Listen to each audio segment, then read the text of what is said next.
Welcome to listening to stories on Kevin TV audiobook channel. Chapter 661 Zephyrus. Anemoy and Lil of May, sensing Zephyr's magic.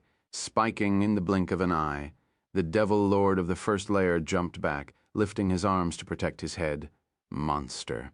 A shockwave exploded from Zephyr's body, sending hundreds of compressed wind blades everywhere, dicing all the high-rank devils before they realized.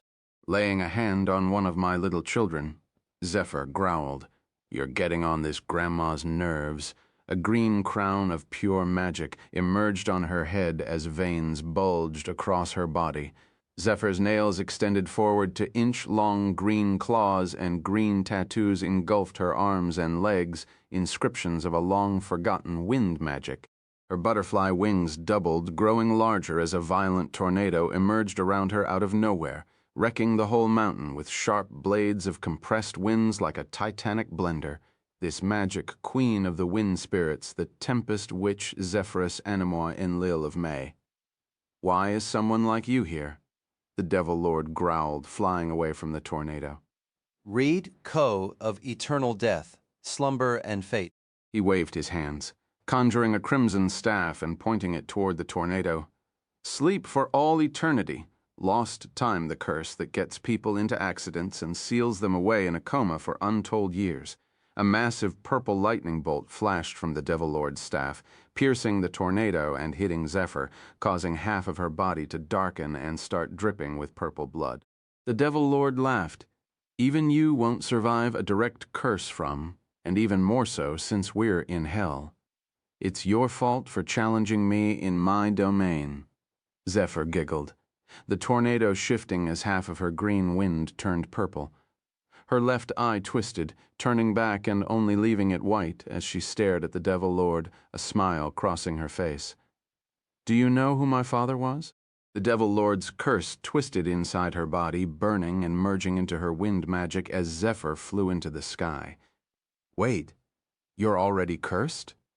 the devil gasped, seeing Zephyr lift her hands. "Father was Focolor, the evil djinn of destructive wind." She lifted her hands. Grandma was also the mother spirit May. With one half of her wind cursed, the other half turned blessed with gushing divine magic. Wind brings both fortune and misfortune. I have more curses and divine magic in my blood than I ever wished to have. Zephyr's tornado turned into a light show of holy magic and curses, ripping the hell's ground from its base, ripping the ground part and throwing it everywhere. "Why is someone like you even born?" the devil lord cried as Zephyr swung her arms down, blasting him and half of the lair into a violent tempest. Burned by both holy magic and curses, the devil lord's body quickly ripped apart. But it didn't take him long to resurrect again, finding Zephyr flying over where he emerged. "Already resurrected?" She clenched a fist. "You devil never suffer in hell like sinners. Now I'm making this your hell." The devil lord gasped, running away. "Why is a woman like you even born into this world?" With one swing of his hand, all of Avernus's devils rushed toward them. "Kill her!" The devils couldn't even approach Zephyr, who stood in the middle of a violent tornado, using her wind to cut the devil lord into minced meat.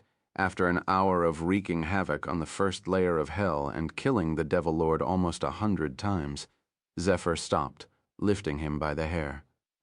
"I was born to balance the wind of the world, and I already finished that. My story ended, and I already retired into giving elves contracts and granting them power for fun and to pass time until I die of old age." She smiled. "But now, I found grandchildren to care for. I'm back in the game." She threw him across the layer with a burst of violent wind, exploding like a shockwave from her hand. "That's enough."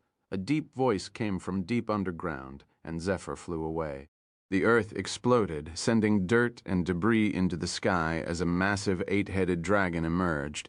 Even the palms of her hands were as big as mountains, making Zephyr look like a speck of dust staring at the titanic existence. Zephyr giggled. "Look who is here. Did the noise wake you up?" "I was already awake long before that half-purple dragon walked in this lair." The Dracaena's heads twisted, and she glared at Zephyr with a massive red head. "I came since you're becoming a bit of a problem," she said. Tiamat, the goddess of all chromatic dragons. Zephyr stared at her. Do you think I fear you? I already lived long enough to not care about death. I do not expect you to fear me, Tiamat replied, smiling. Like you, I'm an old lady trying to live my life. She looked around. It's becoming quite annoying to protect them from your winds. Zephyr looked around, seeing the small imps and sinners engulfed in balls of stone. To them, I'm a walking terror, but since they got the courage to pray to me, I'm not letting them down. Redjuk. I see. Zephyr sighed, stopping her storm and tornadoes from wrecking Everness. I'll not inconvenience another old bag like myself.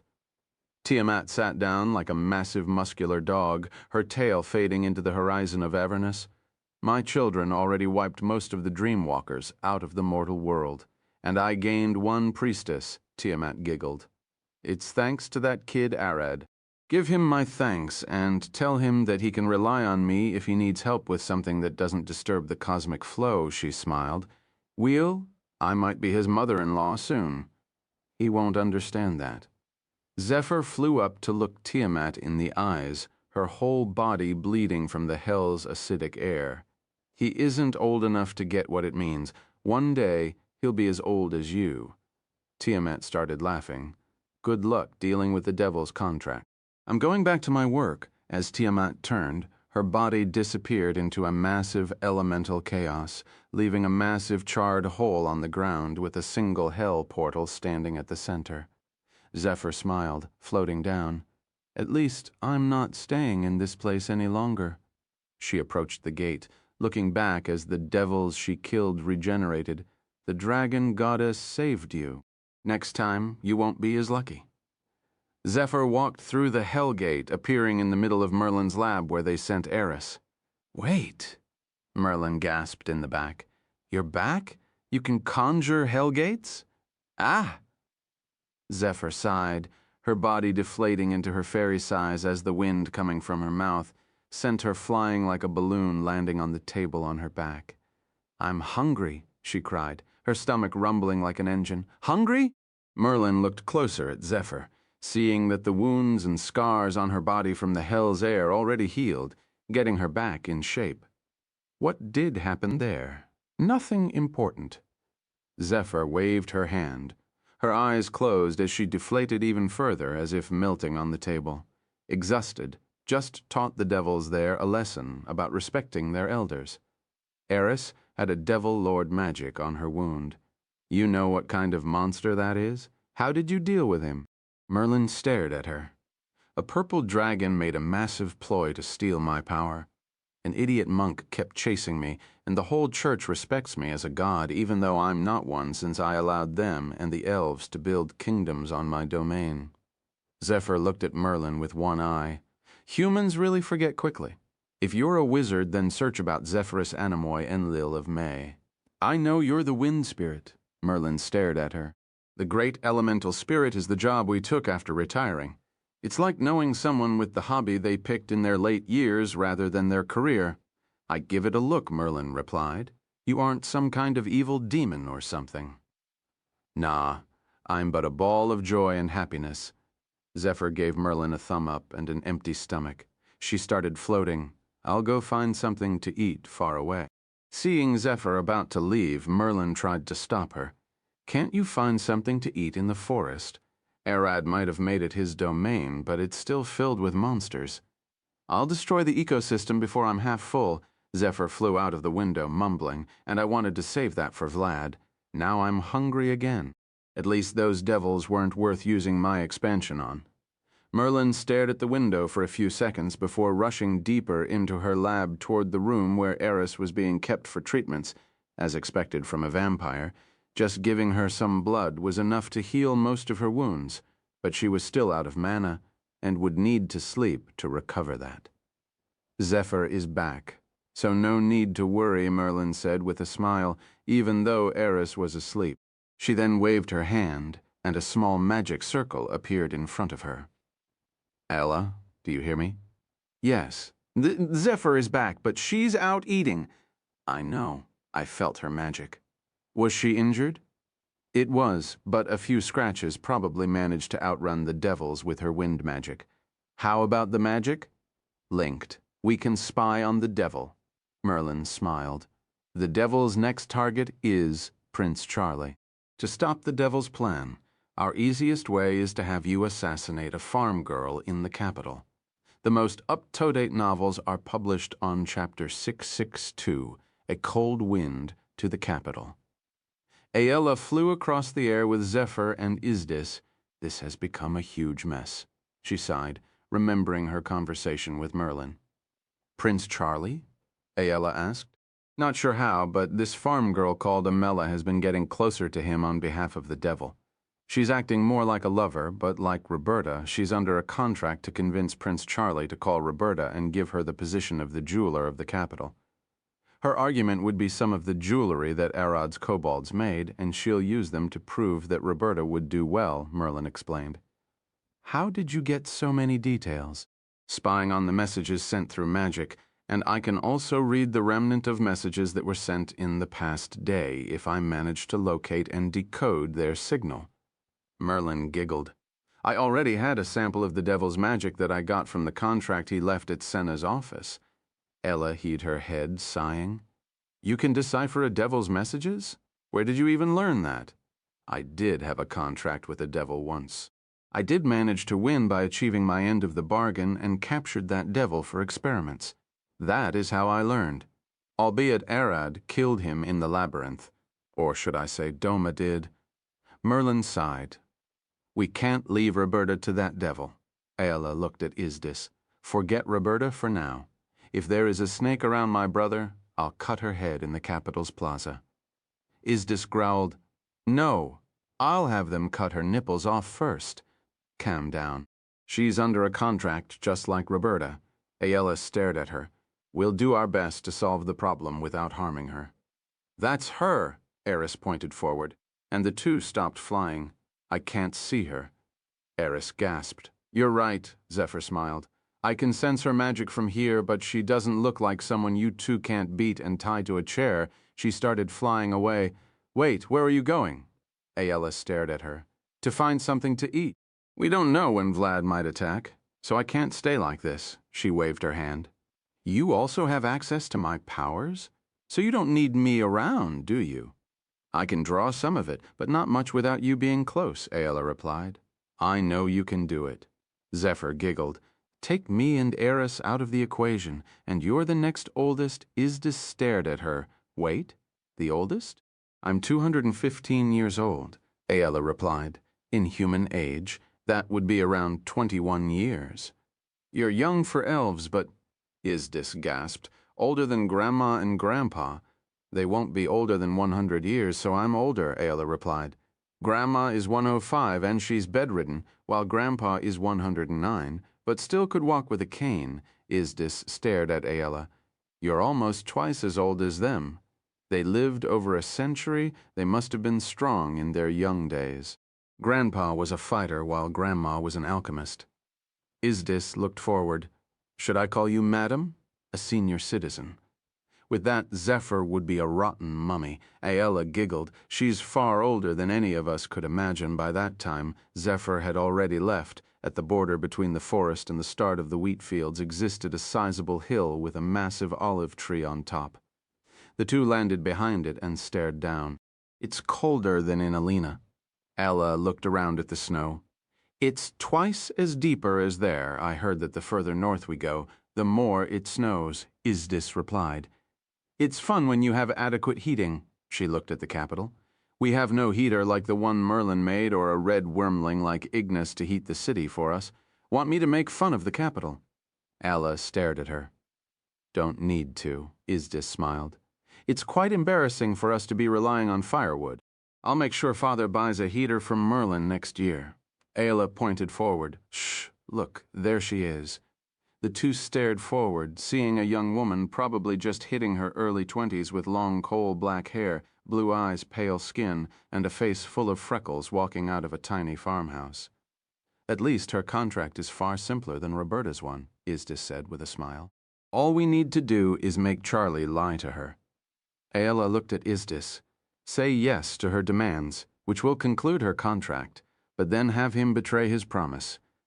I doubt brother would do that unless we tell him about the contract. Isdis sighed. Her rules are simple. 1. Convince Prince Charlie to make Roberta the owner of all jewelry trade in the kingdom. If you get rejected 3 times, I'll take your soul. 2. He must not know about the contract. If he did, I take your soul. 3. If Prince Charlie accepts, I'll change his heart about you. 4. If he found about the contract, he'll die and you'll fail, meaning I'll take your soul. 5. For the duration, I'll grant you a power of mine to use. We need to let her convince him first.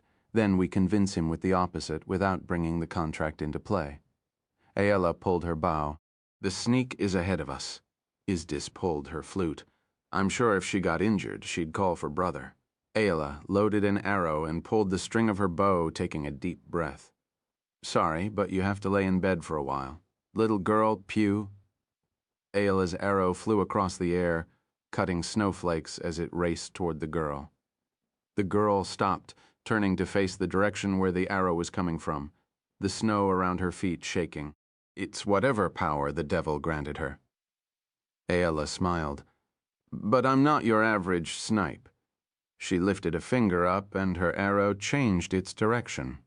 It flew past the girls and grazed the snow on her roof, forcing the whole thing to come tumbling down on her. The girl cried as a small avalanche of snow crumbled on her head, burying her. You'll kill her, Isdis gasped. Aella smiled, having the same grin as Zephyr. I'm not your average mage as well. Gah. The girl cried, crawling out of the snow unharmed. What was that? She was shaking, wet to the boots, and her directly support the authors on web novel. Fingers started turning blue as a cold wind blew around her. Aella stared at Isdis. When my arrow touched the snow, I sent a gust of wind inside it to make it soft and fluffy so it wouldn't crush her. I then spun the arrow mid-air using winds and used that signal to cast a minor spell from the side. Gust of wind. Aella giggled. She's drenched wet and added some cold air. I call get a cold and stay in bed. Aella lifted her hand and her arrow returned to her. It'll take her some time to call brother. Isdis looked toward the gate. We need to sneak into the city without anyone noticing us. Can't you just talk to the guards? Aella looked at her. We can trust some of them, but not all. We're screwed if they got word about me being in the capital to the palace. Brother has sharp ears, and he'll know. Isdis shook her head. That might ruin our plans. Then what? Use the flute. You can't fully control it, can you? I can't. It's a powerful item. Isdis shook her head. But I know some people that would get us inside the capital. She pointed toward the wall. First, we need to enter through that. Aella looked, and her eyes opened wide. The sewers? Are you serious? You can say it's a shitty situation. Aella sighed. Stop with the jokes. Where would they lead us? Isdis looked away. I might have some people, and I might have been thinking of starting a revolution to overthrow my brothers. On the side, I might have created a group of fanatics training to be my shadow squad. You? What? Aella glared at her. The assassins that were after me before wanted my head not for the crown, but since my assassins were stealing from their business. After Arid killed them all, those fanatics of mine should have dominated that market. She looked away with a guilty face. You didn't tell Arid? He knows I told him after the capital events. She started poking her fingers. He said that no matter how he looked at them, they looked like a bunch of idiots wannabe assassins, and that they won't last long. Let's go and see what they can do. Aella sighed, and the two headed toward the sewers. As they reached the stinky entrance, they covered their noses with their scafes, slowly making their way inside. But why the sewers? No one will come here, Isdis replied, and they said it'll look cool to have an underground base. Because it looks cool? If Arad didn't like them, that meant they didn't look strong, and he's pretty lenient on that department. How was they even able to take market share from the real assassins? Aella glared at her. All assassins are shady. Isdis looked away. They kept taking missions and failing them, which destroyed the reputation of the local assassins. Isdis kept mumbling. And since they look like a bunch of fools wearing assassins' clothes and doing stupid poses, the assassins couldn't pinpoint the real members of my squad and ended up killing 2 innocent people, which further dragged them through the mud. You look dead. Those girls are trying their best, but they aren't experts trained since birth. They excel at disguise, since all they do is play with clothes and makeup, but they suck at killing people. To be honest, they look like a bunch of really good actors that suck at being real assassins. Inside the assassin's lair, a woman walked down a dungeon, like hallway lit with candles rushing her steps. Garderobe, garderobe. She quickly pulled the door open and jumped inside, her eyes quickly taking a glance at the water bucked beside the toilet. It was filled. Thank goodness she pulled her pants down sitting. At that moment, the wall beside her opened up, and Aella and Isdis walked inside through the secret passage. Visit Brender Lookpair for the best novel reading experience, Chapter 663, The Prince and the Serpent. Chapter 663, The Prince and the Serpent. Wow, wow. The girl cried, "Princess? Sorry for the interruption." Isdis waved her hand as she left the garderobe immediately with Aella. Hey, why is the entrance in a garderobe? Closer to the sewers, and this is one of the deepest places. Isdis replied as they walked down the hallway, quickly reaching another door. We're there. She opened the door and they walked into a massive room with a stage. I'm the wielder of the great blade. A woman shouted, pointing her sword at another woman who turned to run away, and then another cut their way with a shield. Cut it. Get past me first, wielder of the demon blade. Eris stared at the woman with a disappointed chuckle. Is this a theatrical performance? Their acting is so bad. The girls stopped acting immediately and looked back, gasping as they Isdis standing there. I know it might look sad for assassins. Isdis walked toward one of the women. She looked like a normal knight, nothing special.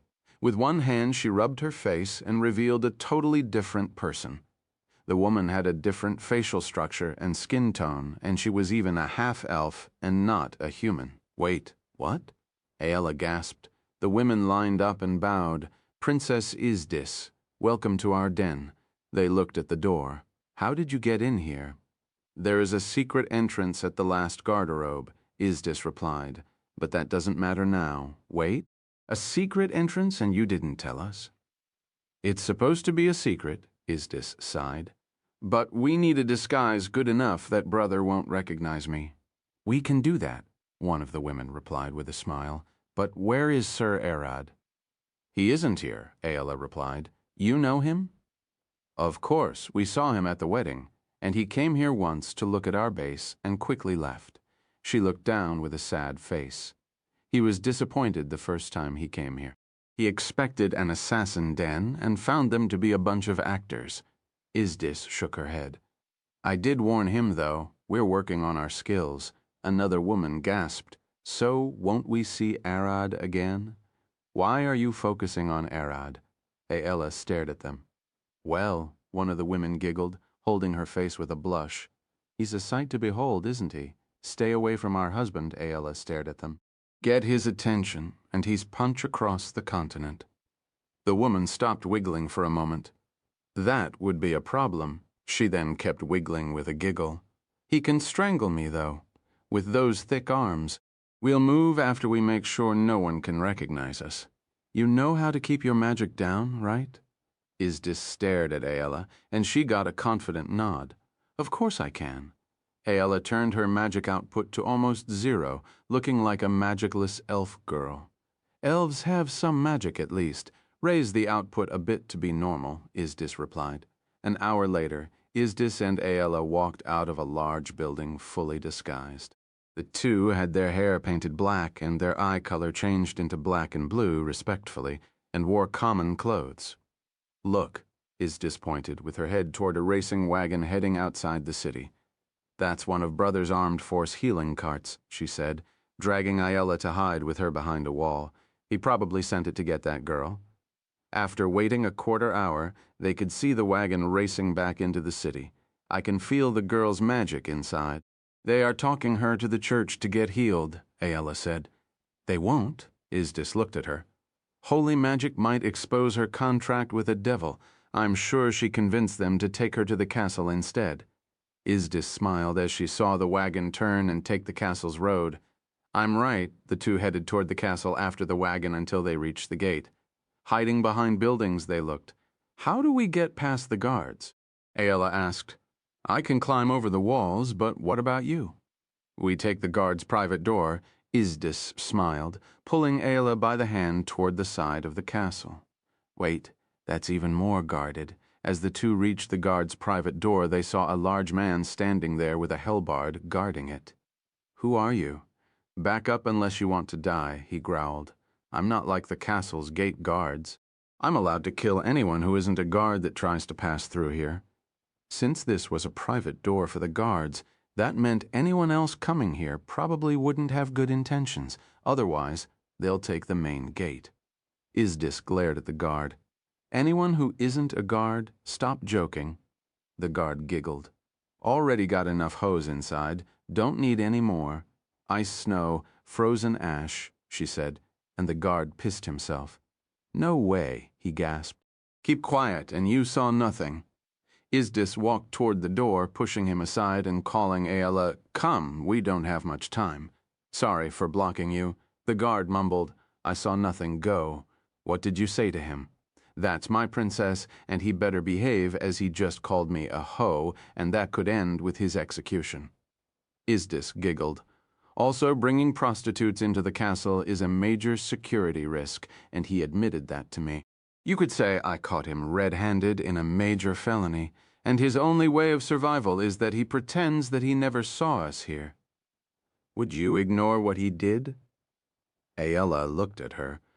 Of course, as long as he never tells on us coming in disguise, I'll never tell on him. The two walked inside. Follow me. Isdis rushed across the hallway until they reached the garden. She looked outside, seeing it empty, so they rushed to the other side. Where are we now? Aella asked as they entered a large building. The maid utility warehouse, where find mops, buckets, kettles, and such. Isdis started searching the boxes. We're looking for maid outfits. That woman should be in Brother's private quarter. Isdis, here. Aella pointed at a large box, pulling a maid outfit from it. Good job. The two quickly walked out of the building, disguised as maids. You two! I didn't see you before, a maid approached them. What department are you from? Directly support the authors on web novel. His Highness Prince Thomas's new enrollments. Isdis replied. We're just starting today? Really? I haven't heard. She shook her head. But what do I know? I work in His Highness Prince Charlie's service, the maid smiled. If you need anything, please feel free to ask. She approached Isdis. Even about direction, this place is easy to get lost into and then get yelled at for being late. Madame Juliana whipped the man into our heads. Isdis shook her head with a sad look. I know this castle better than my own home. She can be terrifying. The maid giggled. But you know, getting a few spanks from her is better than getting a royal punishment or losing your job. Isdis and Aella walked past the maid. See you later? They went into the main building and started heading toward Charlie's quarter. On their way, they saw Jin menacingly staring at them from the end of the hallway. Aella froze, and that silver dragon noticed them with a sigh. Gin turned and left, going directly outside the castle. Didn't she notice us? Aella whispered to Isdis. She did. This disguise won't fool the eyes of dragons. She scratched her head, but I'm sure she's misunderstanding the situation. Misunderstood what? Aella asked. She probably thinks I'm here to kill Brother Charlie for the crown.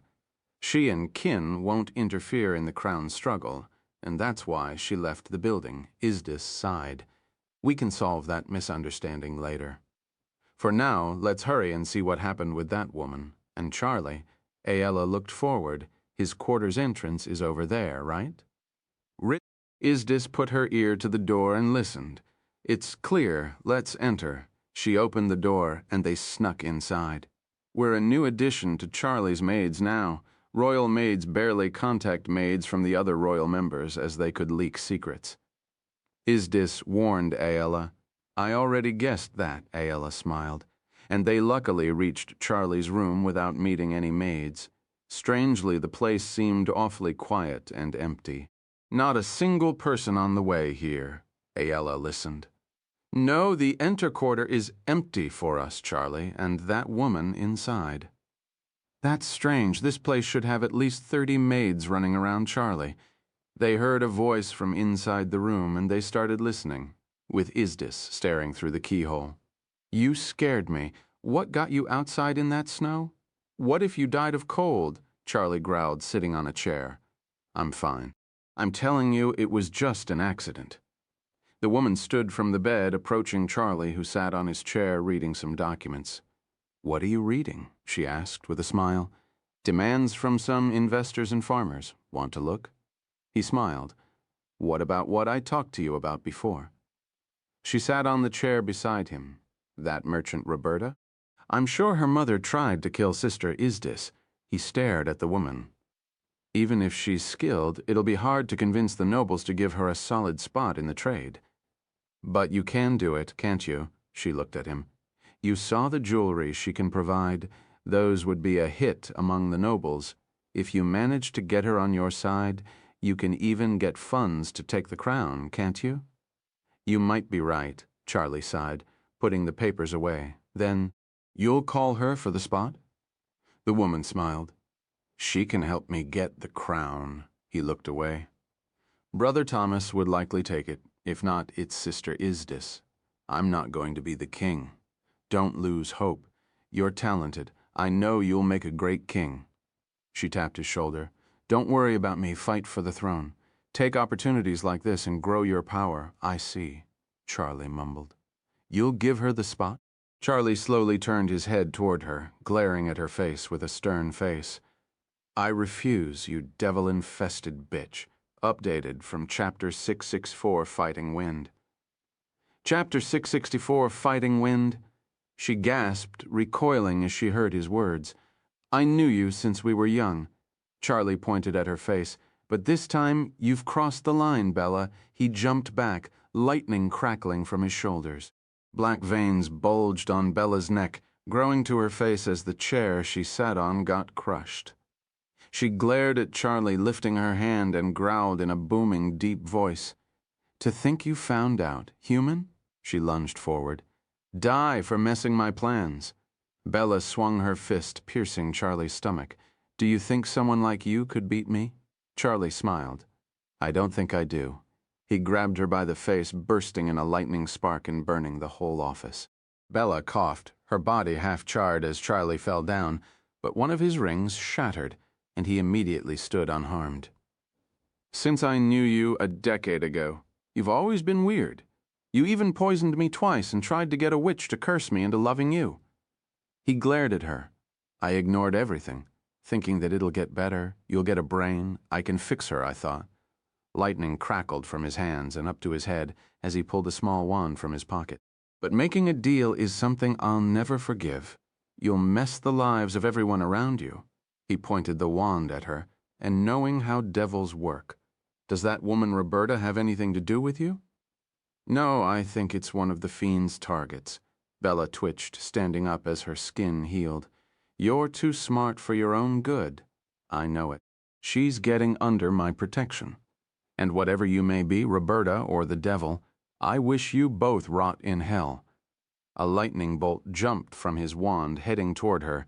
Bela swung her hand, smacking the lightning away as if it were an object. Her moves were getting faster and stronger, farther than what Charlie could see or predict. Crack. The half-burned door burst as Ayala jumped inside, deflecting a punch from Bela that was about to shatter Charlie's head. The dragon's wife. The devil controlling Bela's body growled. A wave of ice rushed from the door and froze Bela's legs to the ground as Isdis rushed toward her brother. More bugs, the devil grunted. Devil, end the contract. Ayala clenched her fist. Zephyr, grant me your power. Ara, ara, ara. She swung forward, one punch after another, and a barrage of hits fell upon Bela's face and chest, sending her flying through the window. Before Bela could fly far from the wind, Ayala flew out and grabbed her by the face, smacking her on the wall surrounding the castle and dragging her around. Aggressive, I see someone have an influence on you. The devil growled, grabbing Ayla's hand and kicking her away. But you're, before he could finish, he gasped, seeing Ayla already pointing a bow at him. Wait. He could swing fast to deflect lighting, but knowing how fast and how many wind-infused arrows Ayla might dish out at once, he doesn't have enough leverage or support to jump away in time. Bam. Tens of magic wind arrows burst out of Ayla's bow in a cone that spanned over 4 meters where Bella was cutting all escape routes. Tch! Bella jumped away, 2 arrows stuck on her shoulder, which quickly faded away. My curse is waning. This body won't hold my power for longer. I need to finish this quickly. Bella pointed toward Ayla. Herald of Wind, Ayla. Today your power shall be mine. Regret your choices in hell. Chains emerged from her back, lunging toward Ayla like snakes. Chains of domination ice wave, Isdis swings her blade, banging on a stone to get a loud ringing sun. From the swing, a wave of ice rushed forward and froze the chains in place. Get your spells off her, Isdis shouted, lifting the flute and blowing in it. With a gentle whistle, tens of soldiers jumped from the windows with crossbows, and more of them lined on the walls, getting the castle's defenses ready. I'm taking control, you're beyond saving, Bella. The soldiers pointed the mounted ballistae at Bella, about to fire. You control nothing, human. The devil growled, I'm the master of domination. My chains extend. The chains grew long with red-hit sparks melting parts of the ice as they flew toward Ayla in the blink of an eye, chaining her down. Your powers are mine, the devil growled. No, I feel some resistance. This elf is already enslaved. Did they know of my power? No human's magic can't beat mine. I'll plow through their pathetic binding spell. The devil's curse tried to break Ayla's slave contract, but it soon hit 2 massive walls. The other person in the contract, it's Dragon. The devil growled. Of course it's him. His curse struggled to remove Arad from Ayla's contract, like a kid clinging to his toy and screaming. Arad's soul held to Ayla's with claws and teeth, not letting go. Riyad cluck. Stupid brat! Let go, you're already asleep! The devil growled, sending more chains before they could reach Ayla. The chains binding her shattered. A second power? It's that spirit? Is she getting her power back? The devil grunted as he felt Zephyr's magic shatter his curse inside and free Ayla. Ayla lifted her hand. I'm the pure spirit of the sky dancing upon the clouds. The calm breeze and howling wind, tempest and fury, arrows upon the sky, raining on the sign of war. The devil jumped back. She's chanting, in the middle of a fast fight with me. Doesn't she fear I might strike her down? No. She's getting a massive spell ready and is confident in that woman's ability to protect her. The massive bolts of ballistae fell upon Bela, forcing her to run around.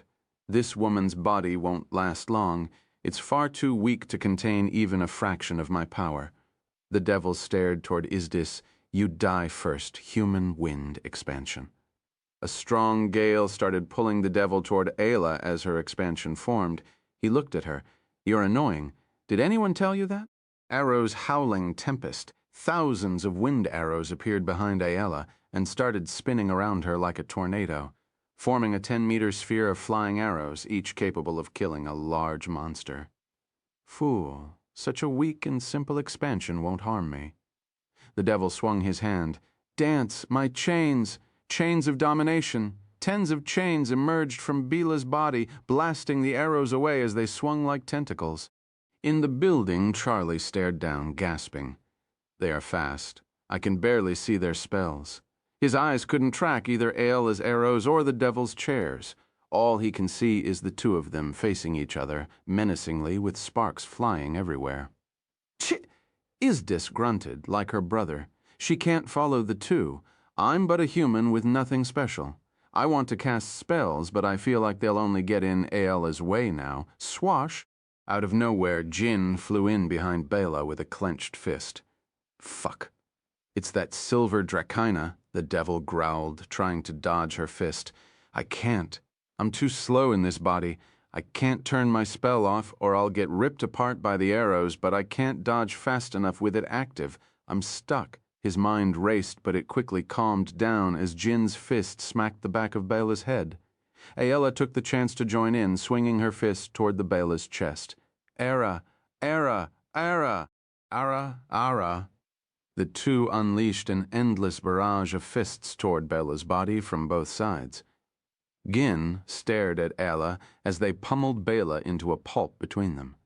She's keeping with my speed. I might be weaker and slower in humanoid form, but she's an elf to think she'll move like this. Gin blinked. I see. She's using the wind to decrease the friction on her body while also pushing her fists with it. As long as she's in contact with air, she'll get several buffs. With a double fist, they sent Bela toward the wall. As Bela smacked on the wall, she fell face first, bleeding as the devil's presence faded from her body. The devil's presence in her had reinforced her body a bit, but not enough for him to beat Aella and Jin combined. Now that Bela got close to death, he ran away not to die with her, heal, and lock her in the main church.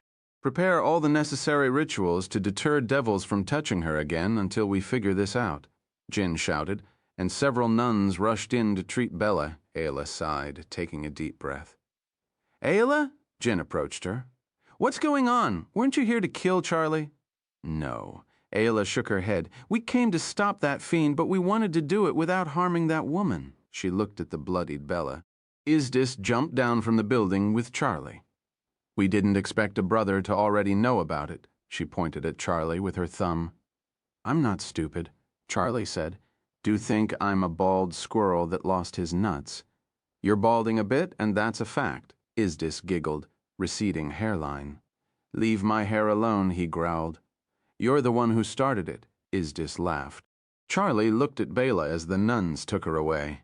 I used to sneak and play with her since we were kids. She's always been a bit crazy here and there. I thought that might be a product of how she lived, so I thought I might be able to help her as the prince, he sighed. But contracting a devil was unexpected. You cleared your quarter to fight her. Isdis looked at him. We didn't find any maid inside. Yeah, I told them to leave for an hour or two. Charlie looked at the maids staring with terrified faces from the windows. I didn't want them to get caught in my fight with the devil. Bela was my problem. That was risky, Jin stared at him. You could have asked for my of kin's help. We can't interfere with royal struggles, but we'll gladly help you clean a devil. Fuck. The devil growled in his lair, punching his chair's armrest. How insulting. To think I'll be fended off by maids of all things, he screamed. How did they discover my plan? Do they have a spy here? It's your game, Zephyr? He growled. Master? A devil looked at him. Is there a problem? The devil growled, sending a chain that split the devil in half. Shut up, slave. The devil stood and walked away from his throne. I'm the devil of domination. Those mortal insects won't force me to move as they like. It's unacceptable, unforgivable, he growled with a twisting face. This chapter is updated by Heart Chapter 66, 3, The Devil Doesn't Play Games. The devil growled. Those mortals have a way of spying on my moves. I bet it's related to the latest rampage of that spirit in Avernus. He waved his hand in the air. Unforgivable. To think those bugs are crawling beneath my house, I shall crush them all with my entire might. He glared at the devils lined in his throne room. Lord Aloni, just give the order, and we'll search every crevice of Avernus to find what they did. A devil stated, bowing to Aloni. Alani glared at him. D. The devil's body exploded immediately. You're an even bigger fool. That spirit rampaged on Tiamat's land and didn't get eaten. That only means the mother of the chromatic dragons is on their side, at least tolerating their existence. He approached his henchman. That means she won't let us roam free in Avernus. Fighting her isn't an option, he growled. Aella and Isdis returned home after making sure the devil's plan in the capital failed. They landed in Erad's garden, and Tina looked out of the window. They returned, she turned and called the others. Upon walking inside the house, Aella asked, How is Erad doing? The magic released from the egg has grown even stronger, Tina replied. He might wake soon. I see. Aella took her boots off and walked, Isdis trailing behind her. The devil's plan failed. Brother wasn't that easy to manipulate. Merlin already told us when she received your message. Tina replied with a smile, "Thankfully, the devil doesn't seem to be planning any moves for the time being." Ayla and Isdis sat on the couch. I doubt he has any easy way of making her the richest without direct help from the royal family. Isdis smiled. I warned Father Kin and Jin are investigating with the paladins for any devil activity. He won't get anything from them. What about Roberta? Ayla looked at Tina. She's being protected in Merlin's tower by Lydia and Iris. The door opened, and Mira and Merida walked in carrying wood axes and a stack of firewood. Tina, did Alla and Isdis come back? Merida looked into the living room. Take your shoes off first. Don't drag mud inside. Tina glared at them. And thanks for the firewood. Yes, they came back. Merlin said you two stopped the devil's plan. Mira looked at them as she handed the firewood to Tina. Here it is. Thanks, I'll get it ready at once, Tina replied to Mira. Mira looked at Ayla and Isdis. We're taking a bath. Want to join in? Well, go after you. It'll get cramped if we all go at the same time. Ayla waved her hand. We're wasting firewood, but what could we do? Just wait until the mountain's castle gets built. I got the architects to design a royal bath using a natural hot spring source that we found in the mountains. We can make twice as large as the one we have at the royal capital, Isdis said with an excited voice.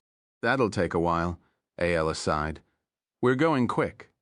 Mira and Merida rushed toward the bath. It's been a long, cold day cutting firewood and working on furniture. Mira had Merida work as her hauler for the day, exploiting her massive strength to carry furniture and tools around. Inside Merlin's tower, Roberta sat on a couch, reading a book with a tired face. I can't sleep, she mumbled.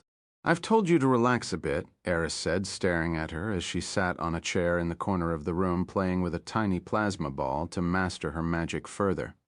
We got the news that they defeated the devil in the capital. It's 2-0 in our favor now. Eris is right. Lydia smiled as she was reading a black book beside the fireplace.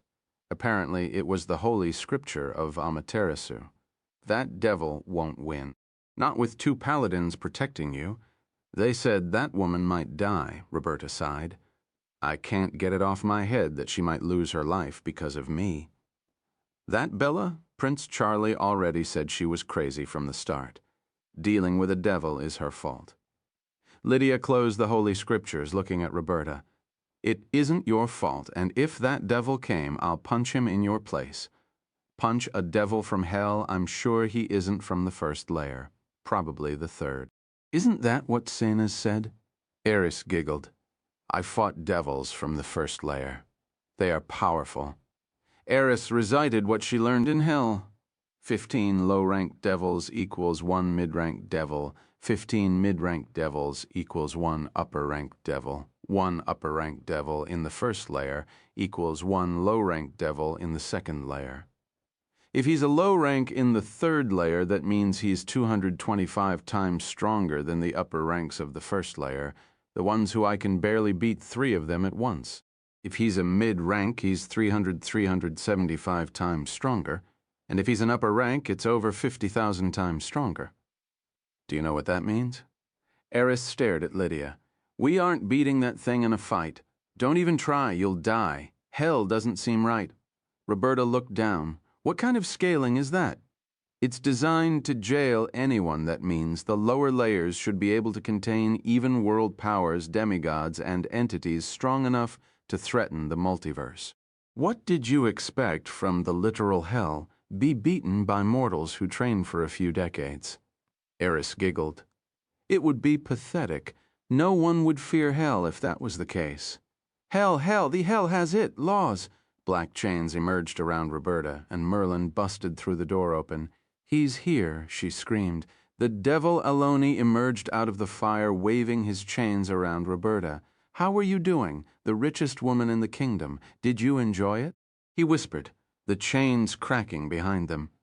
I spent a fortune to make it happen. So now I want my part of the deal. He giggled. Don't have it. Then I'm taking you with me. A collar emerged around Roberta's neck. How did you? Merlin growled. Did he make her the richest? He didn't move a bit, not a single plan or a mission. Don't tell me he shelled out from his pocket. What does Roberta have for a devil of the third layer to want it so badly? Crack! Lydia jumped behind the devil, swinging her sword at his neck. Divine Alani turned around, swinging a back fist and smacking her in the face, ripping her lower jaw off and breaking her sword. Mortal! Lydia didn't stop moving, with blood gushing out of her mouth and her upper teeth scraping the devil's arm. She clenched a fist. Cleaver, her fist, hit Alani's face, exploding with a brilliant light and spinning him in place. Iris gasped. In that fist, she had more holy magic than I could fit into 10 expansions. The depth of faith correlate to the amount of holy magic the gods grant you. She growled, but it isn't without a price. Lydia's arm was nowhere to be seen, and the bleeding from her lost jaw would kill her in seconds. As Aloni's head hit the ground, Lydia stepped on his face with her steel boot, Divine Cleaver.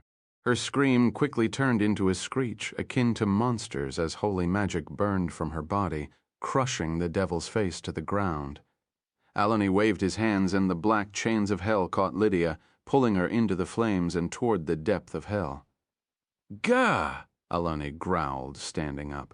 Fucking paladin, those bastards never chance. He looked around with a smile. You can't move, can you? He giggled with blood gushing out of his nose. Eris and Merlin were frozen in place, his black chains holding them. I'm Barony Aloni, a humble devil of the second layer of hell. My curse is domination. I control and steal the power of those I win in a contract. He waved his hand, bowing as his face healed. A faithless wizard and a super-holy vampire that came from the god of murder and just started serving the goddess of dusk and dawn. He smiled. Your faith, will, and power of determination aren't strong enough to beat my curse. But that paladin her oath was to protect and take vengeance. And her words she honored. About punching you? I didn't expect that she'd actually do it. Eris stared at him. What's happened to her? She's dead, dropped into hell. I don't even know which layer she landed on. I just flung her inside. He smiled. Wheel, Eris growled. But before she could finish her words, her body split in half as the devil waved his hand. I'm not listening to any word from you. Eris's severed body burst into hellish black flames. Stay dead until I'm out of here or forever. That flame can't be put out. Alani turned toward Merlin. Grand magic at the expense of your own life won't kill me. That'll only make my curse stronger, and you're dead. He waved his hand, cutting her head in half. I do not play games.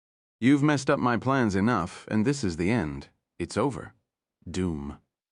A hell gate opened at his side, and he shoved Roberta inside. See you later.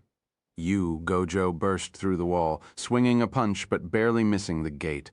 Closing. Damn it, Merlin. Make an exception in your barrier. He looked at the carnage. He was only here for a few seconds, and Gojo smiled. Wait, so you've made an exception? He slipped in after him. Contingency spell activated. A voice boomed across Merlin's tower. Protocol, sever cranium and brain trauma. Inside Arad's house, time seemed to slow down. Mira was in the middle of handing Merida a stack of clothes with a smile as a devil swung his sword toward her neck, and Merida was panicking, trying to move as fast as she could. Ella stood to pull her bow, as she could see a gust of flames gushing behind Tina, 2 devils rushing out faster than she could react. Deep inside the dungeon, 2 devils ran toward Arad's room, chased by Mariam. She screamed after them to stop as they charged their spells, aiming at Arad's egg as the kobolds stared back in shock in a sudden attack out of nowhere. The devils seemed to spawn out of thin air in Arad's house. Their goal was simple. Kill everyone as fast as possible and before they counterattack. With no talking and no warning, the devilish master had gotten hold of his target and only cleaned up the remains. As the 2 devils were about to unleash their spells at Arad's eggs, trying to kill him before waking up, the egg flashed with a rainbow light, whistling with an extremely high pitch that dropped everyone to their knees. Who? A kobold gasped, crying. He's waking up! Our lord, our ruler! How beautiful! How majestic! It's the most powerful thing I ever saw. The egg cracked with a flash of light, and the two devils lost two chunks from their torsos in the shape of a human's hand with claws. Their whole bodies crumbled into the wounds, vanishing into nothing as Miriam gasped, unable to see anything. "What was that? What happened?" she screamed, looking forward to seeing Arad's egg as an empty shell. "No, no way they got Arad while I'm here," she cried. "They didn't." A kobold shouted, "Our Lord got them, and he's out for more blood." The devils attacking the girls in the kitchen suddenly disappeared, only leaving faint sparks of flames before harming anyone. What happened? Aella and Merida gasped at the same time. What? Mira looked toward them, and so did Izdis. I felt a bit of magic. Devils, but where did they go? Aella looked around, holding her bow. Arad mauled them before I could act. Zephyr sighed, appearing behind her. He stacked 2 times slow on top of each other, one cast by him and the other by a Gemini clone. That slowed time by 99%. Arad woke up. He forced himself to wake up. Zephyr sat on Aella's head. This chapter is updated by https://left chapter 666. The Devil of Domination. Thud. Alani stepped into his castle, dragging Roberta behind him with the chain around her neck. "You'll rest with your mother for a while until I get ready to pluck those eyes of yours?" He giggled. "Don't worry. Hell's air isn't burning you here, isn't it? The cell beside her mother is ready." A succubus appeared behind him and bowed. "Splendid, send her there." He threw the chain to her.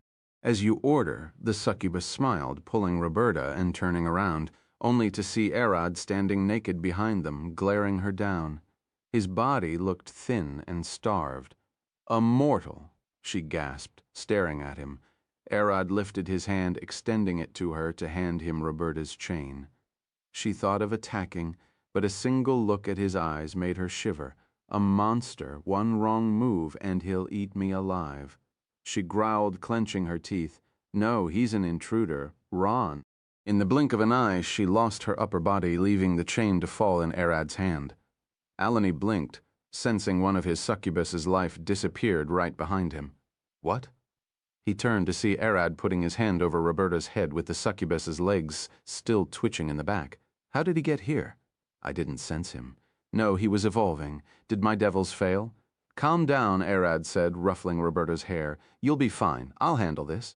His void slowly covered her body. "I already chained her with my curse." "You can't take her," Aloni said, lifting his hands. "She belongs to me now, my property. The box holding my long-awaited gift." Arad tilted his head. "Those chains are your curse?" He grabbed the collar around Roberta's neck with his hand.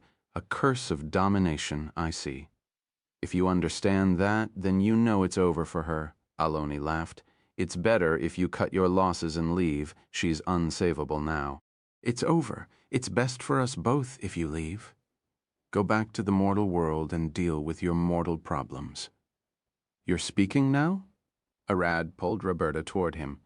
Bastard. The devil growled inside his head while keeping a calm face. Why isn't the hell air burning and melting him? This is the second layer, Dis. No, look how shriveled his body is. His evolution was cut short. He can't have that much energy left. "Look, stupid dragon." The devil waved his hand, and Roberta slapped Arad, her body moving on its own. "She's under my complete control now, and you aren't getting her back. Leave? Or do you want me to take everyone else you care about?" Arad's void engulfed Roberta's body, burning like a black flame. "What trick are you trying to pull off?" Roberta disappeared, sucked into Arad's stomach. "I'm keeping her safe until I find a way to make you release her." "You make me?" The devil giggled. "Darlin', think again. You're in my castle? In my domain. The great layer of Dis. You expect to make me do something?" Aloni pointed at Arad. "Look at yourself. Standing at the brink of death, barely handing to life as you stand. Once you die, hell will bind you to the end of time." Arad lifted his hands, and a violent gust of wind started rushing toward him, sucking air and Aloni's furniture into his stomach. Arad's muscles grew larger. healing as his skin turned from looking like a dry, shriveled fish into a sparkling hunk of bronze, his scales adapting to hell and blocking its toxic and acidic air from getting in by creating a thin layer of nothingness around him. I didn't cut my evolution short. Arad looked at Alani. I woke up before recovering from it, and I just did that. Doesn't matter, it's here where you die. Alani shouted, extending his hand toward Arad and sending a barrage of chains toward him. Bam! Arad lunged forward faster than the devil's chains, reaching him with a clenched fist. Release her! Alani blocked Arad's punch, but the impact sent him flying through the hallway, crashing onto its end. Upon evolving into a juvenile void dragon, Arad's bones hardened to support the incredible output of his muscles. Layers upon layers of calcified cartilage expanded through his void, making the internal volume of his bones almost as large as his stomach. Swash!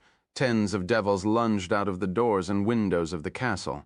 The weakest of them were mid-rank of the second layer. An intruder, kill and bind him to hell, one of them screamed.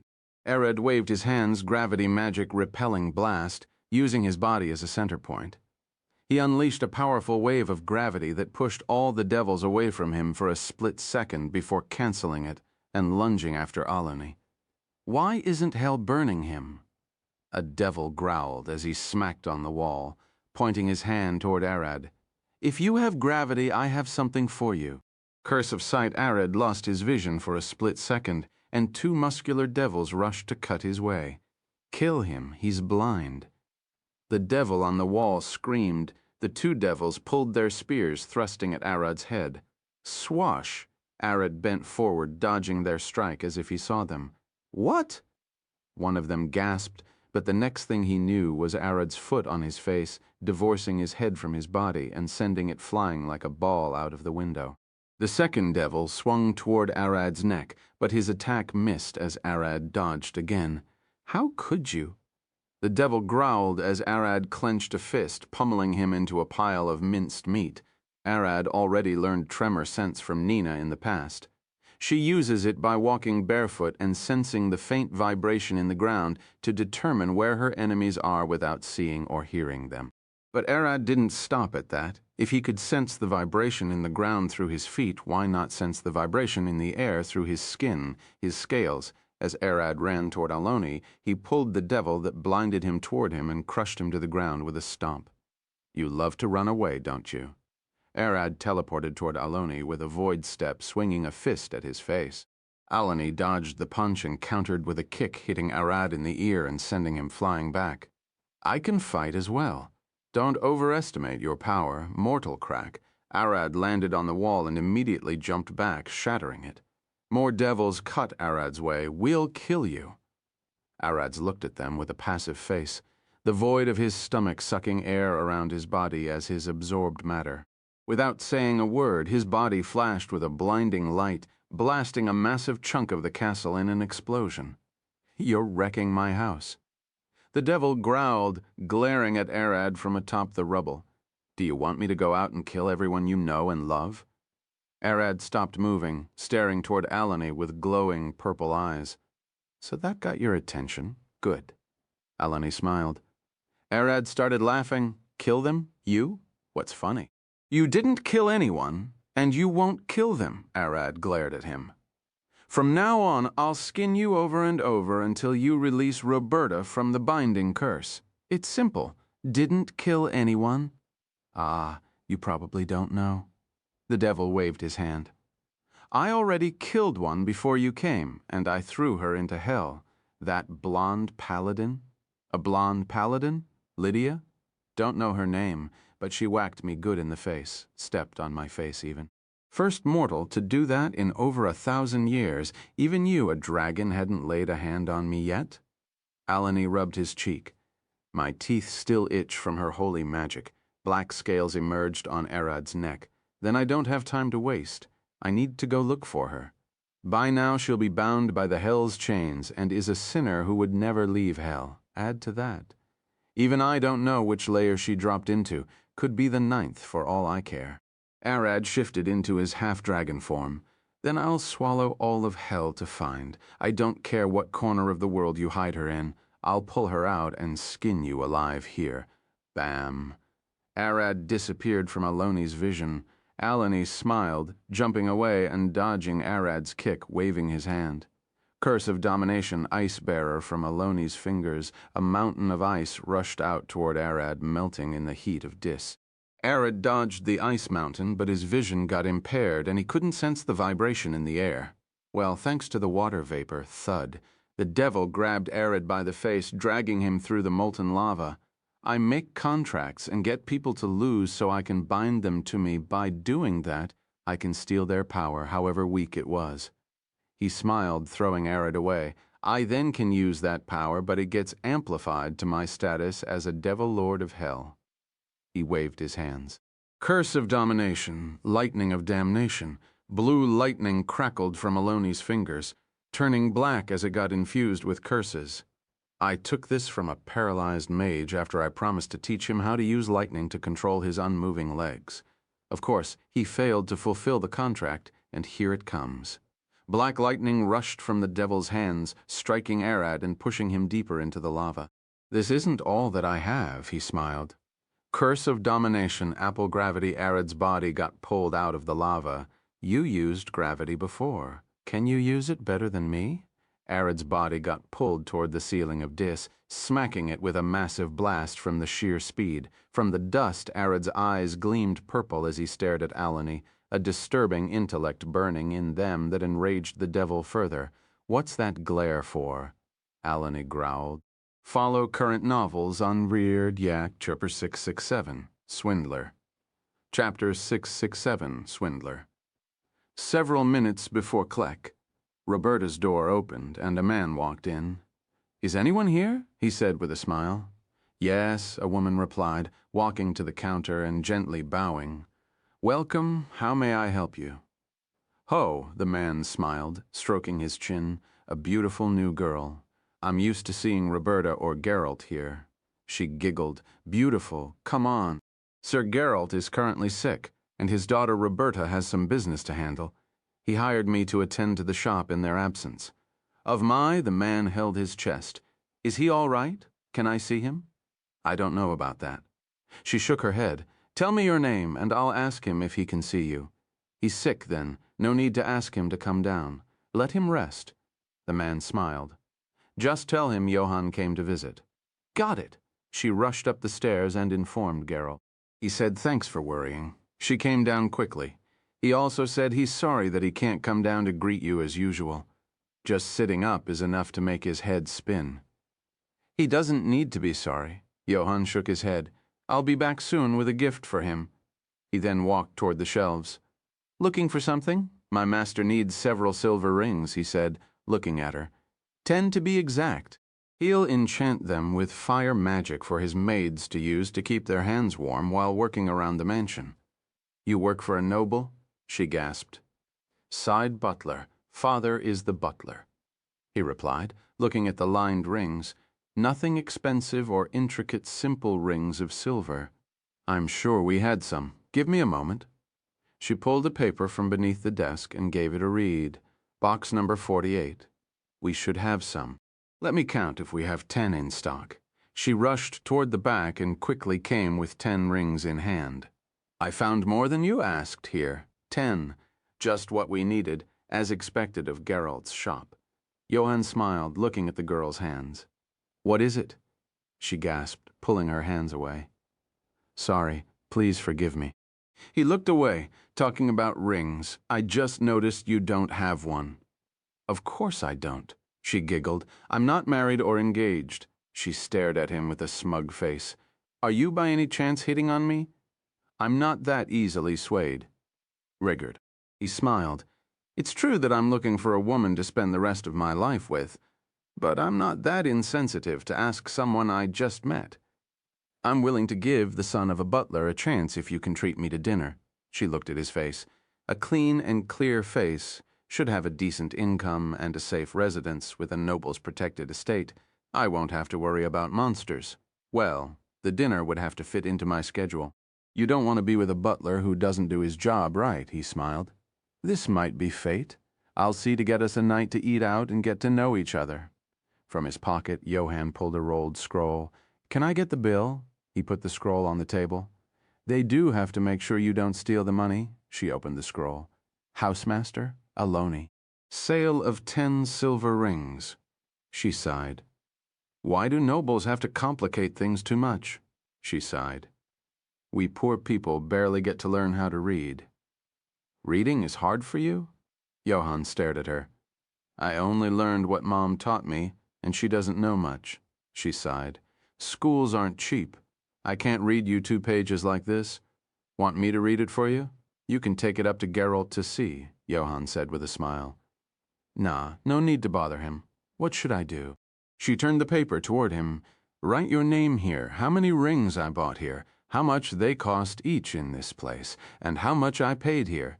Then sign here, he explained. This will tell the household exactly how the transaction went so our accountant can calculate it later in whatever tax sorcery he's cooking. She giggled. I'm a simple saleswoman here. I don't do that magic. She wiggled her hands. Can't do math. She giggled. It's Roberta and Geralt's job. I'm only told to mark what I sold and for how much in this book. We're in the same boat, aren't we? He smiled. We're kinda similar, she mumbled, writing her name. Can't they have you carry a small book to write in? The house lord is quite strict. He likes everything written in contracts. Always says that the way to success is treating both small and big businesses the same, noble, commoners, or royals. It's all about treating them equally. Johann said, smiling. Do you know what they say about contracts? She looked at him, marking the price of the rings. Don't sign them without reading everything. It's how devils get you, Johann replied, giggling. I'm a devil, and I'll steal your soul. Sign my contract, he growled. She giggled, devilishly handsome, probably. Ho, did I hear a compliment? I said nothing, she puffed her cheek. We'll talk about it after you invite me to dinner. I'll make sure to do that, he smiled. She sighed the scroll and looked down with a passive face. Roberta and her father trust each other, so they rely on each other to maintain the business when one is absent. She left to Merlin without informing him about the devil, so he didn't suspect anything and hired someone to handle the shop in their stead. Johann smiled, rolling the contract into a scroll. All I had to do is find the type of man you could like, a name that Gerald trusts, and then show up. He patted the girl's head, and she didn't react. Most people in this world are illiterate. As you said, school is expensive and isn't available for everyone. He sat on the table in front of her. It's not my business to make you read the contract. I'm only required to tell you that I'm a devil and that I'm taking your soul. Since you mortals love to talk about myths and how the devil would get you with a contract, slipping my requirement, it was as simple as starting a conversation that was bound to happen. He gently tapped her face in a language you understand. You can read, and you signed it. On your own will, he opened the scroll. It basically boils down to selling 10 silver rings to me and your soul for money. You already got the money, so it got into effect immediately. But don't worry, it's not done yet. He pulled another contract. Technically, you still work for Roberta and Geralt. The devil looked around with a smile on his face. I'm buying this beautiful ceramic cup. It's from Roberta's collections, right? What a beautiful piece of art, he giggled. How much worth do you think it is? 50 copper coins, she replied. Come on, art in the eyes of its buyer. I say it's worth several thousand platinum coins, right? I can haggle down for 1/10 of the price, and I can haggle up as much as possible, she replied, mumbling like a corpse. You can pay as much as you want, as long as it's above the original price. Here, he pulled a massive bag the size of a human out of a puff of flames. 1,000,000 platinum coins saved over several centuries. It's a lot, but the cup is worth it. He extended his hand. Can I take the ring? She handed him the ring. Thank you for your patronage. Sold. He smiled, standing. It cost me a kidney and a liver, but it's worth it, he smiled. She's the richest in the kingdom from one sale and doesn't even know it. She already lost the contract, and the wizard Merlin will notice. Keeping her off my tracks has been a pain. He bowed to the girl. My love, please wait here for a bit. I'll go deal with some unfinished business. In a puff of flames, he disappeared. Arad fell from the ceiling of Dis, his eyes glowing purple as he glared at Aloni. Your curse is quite powerful, he said, and it only has rules to getting the power, not using it. What do you know, dragon? Aloni screamed. You'll be begging on the ground in seconds. Prepare to suffer in hell. Veer rate. Before Arad could dodge, Aloni kicked him in the guts, sending him through the gate. Die in the depth of the abyss. None can get out of that once caught. It never lets go. He giggled, seeing black magic grasp Arad's body and pull him into the darkness with one motion. Arad grabbed his head. What are you doing? Aloni gasped. Using his massive strength, Arad pulled his own head alongside his spine, throwing them out of the gate. You freak, Aloni cried, seeing a flash of magic burst from Arad's eyes and spike as they regenerated into a whole dragon. I can feel it better, deeper, stronger, Arad thought. This body of mine is but a vessel. I'm a void dragon, born of nothingness, and to it belongs.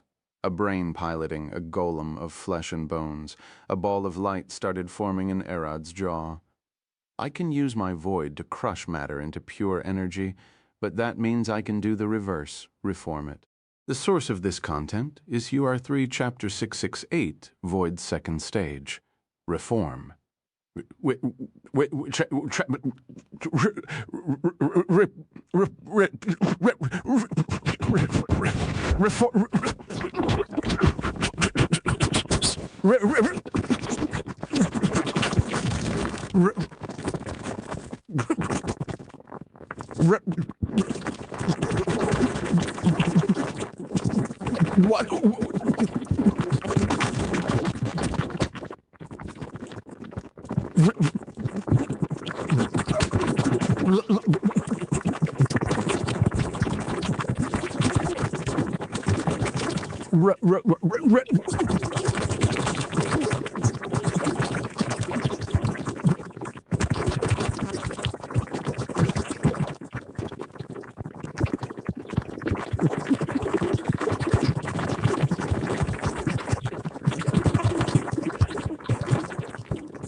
Those are hotter than this layer's flames, but they aren't that impressive compared to the lower layers.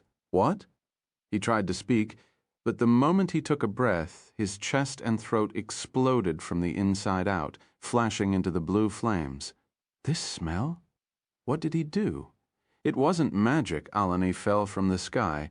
Not being able to sense any magic before getting his lungs blasted was strange. Any spell that activates inside another person could be easily tracked since it touches their mana. As he fell toward the ground, the sky of Dis shifted for the first time since the hell was created, and it started raining. Aloni could see Arad flapping his wings, disappearing into the lightning-infused storm clouds. Roar! Roar!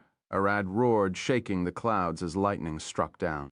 Hundreds of bolts fell from the sky, sparking between each droplet of water and reaching Aloni, charring him before the whole lair exploded into blue fire once again.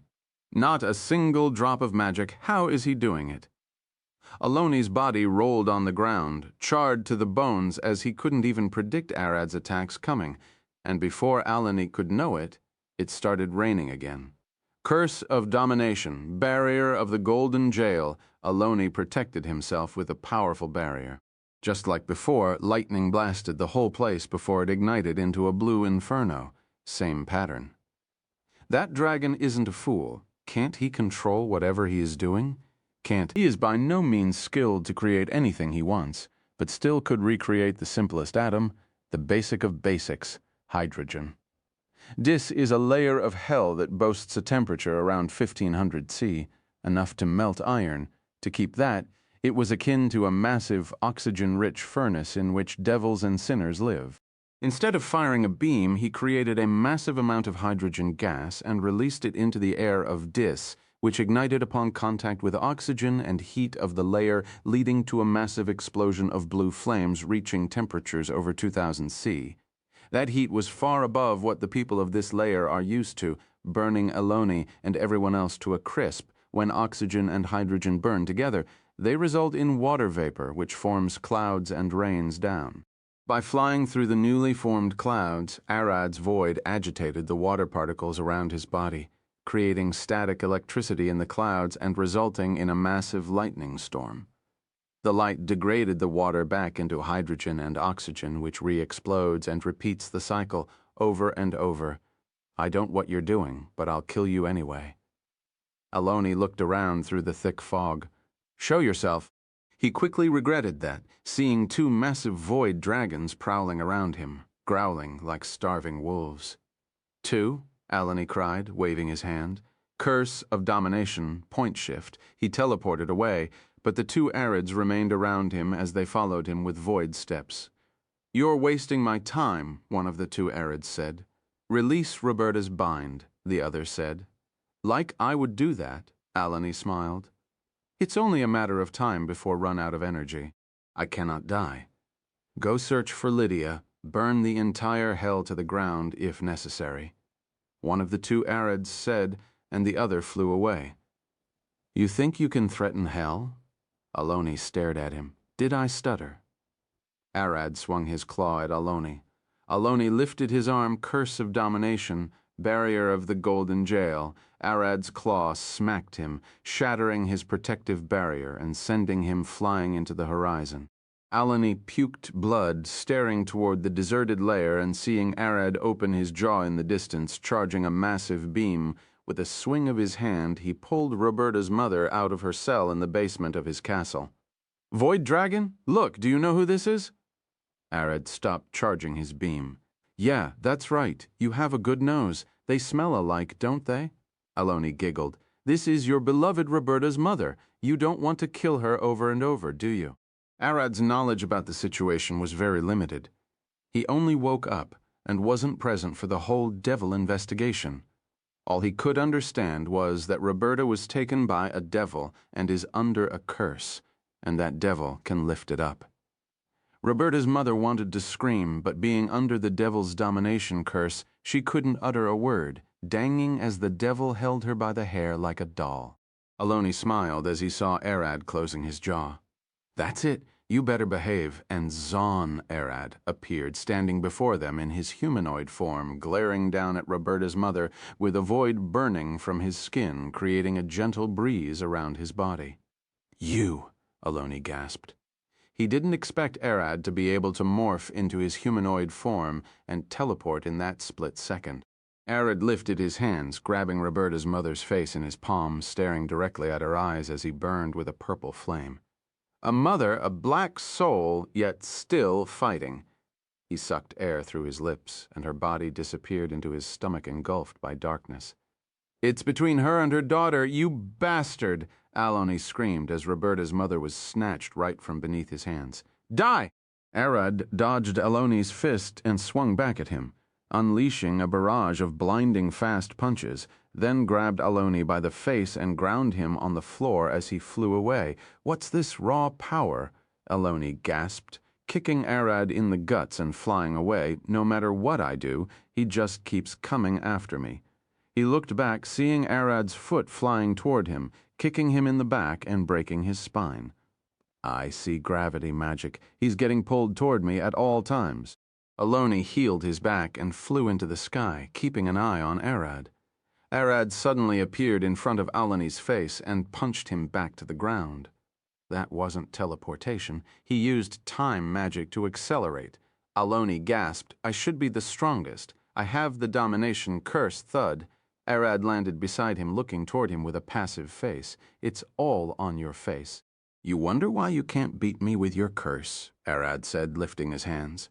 "You have an overpowered one after all, taking the abilities of anyone you control and using them." "What are you babbling about?" Aloni growled. "Don't worry, I'm as a fool about curses as you are." Pink tattoos appeared around Arad's body, but I can show you what true curses are about. Arad's voice shifted into a woman's mid-sentence. No touching clack. Aloni's skin bubbled like soap, falling apart as he howled in agony, rolling on the ground and flailing his arms. "The stronger Arad gets, the stronger curses I can conjure," Doma said. "This is a simple one that hits people touched by devils. You're one, so your entire body gets messed up. How does it work?" Arad thought. Long explanation. Let's focus on giving this idiot a lesson first. Release Roberta and her mother from your curse. "I'll consider releasing mine," Doma said with a grin. "This won't keep me down," Aloni growled, standing with his skin falling off. "Just how you aren't going all out. I'm still not taking you seriously." He put his hands together. Doma jumped away. "Arad, we need to keep our distance. Let's see who gives up first. Me or you, dragon? Domination. Palace of Chains. Visit." Horm for the best novel reading experience, Chapter 669. The Dragon's Disrespect. Chapter 669, The Dragon's Disrespect. Domination, Palace of Chains. Thousands of massive black chains burst from the ground, akin to hell chains, but dragging people and monsters instead. As Arad flew back, he could count demons, elves, humans, strange beings he had never seen before, and even other devils and some dragons, all chained and getting pulled upward. "This is your end, dragon." Aloni screamed, blood dripping from his disintegrating skin. Full release. The dragons unleashed their breaths, and the demons released their curses. The humans all used their powers, casting fire, lightning, acid, and even holy spells. Arad dodged a dragon's lightning breath by teleporting away, only to get drowned in a back dragon's acidic breath, then get boiled as a fire dragon breathed on the acid, followed by a white dragon that froze him, to be struck with lightning once again. Time froze as a mage unleashed the 9th tier spell, Time Stop, and the other over 50 wizards cast Meteor Fall, another 9th tier spell, that resulted in the frozen and zapped Arad getting buried beneath a rain of over 50 meteors exploding above his head before Time could even move. Swash, Aloni flew as fast as he could, assisted by tens of enchantments from the souls he had bound with his curses. From nowhere he pulled a long black sword, edge of night harp. He blitzed past Arad, cutting him in two with one swing. The blade that kills Medusa. That soul inside you is related to her, right? He smiled. swinging again and cutting Arad into 4 pieces. Arad's body burst into a spark of fire, expanding as a flash as he transformed into his draconic form. Alani flew away from him. "Handle him for me," he shouted, and the massive dragons flew toward Arad. They ranged from adults all the way to a black worm. Flap. Arad flapped his wings, flying toward the adult red dragon, swinging a claw. The dragon tried to dodge, but Arad easily cleaved his left wing and smacked him toward the ground with a tail strike. Swash! The black worm rushed in, striking Arad's back with his acidic claw, cutting him open and sending him flying toward the ground. Before hitting the ground, Arad's wound completely healed as the air around him pulsed purple. "What are you doing?" Alani stared toward Arad as the devils and dragons rushed him. "Wizard, blast him once more." "I don't know how is he regenerating." Lord Alani, a wizard said, pointing his staff down. "That dragon is a vampire and a werewolf. He's regenerating with blood." "That can't be right." Alani sighed. "He would have already run out of blood by now. He's using his own blood." The wizard replied, "Those bones of his are producing blood for him to heal with, and for food he's eating hell itself." Ibrud,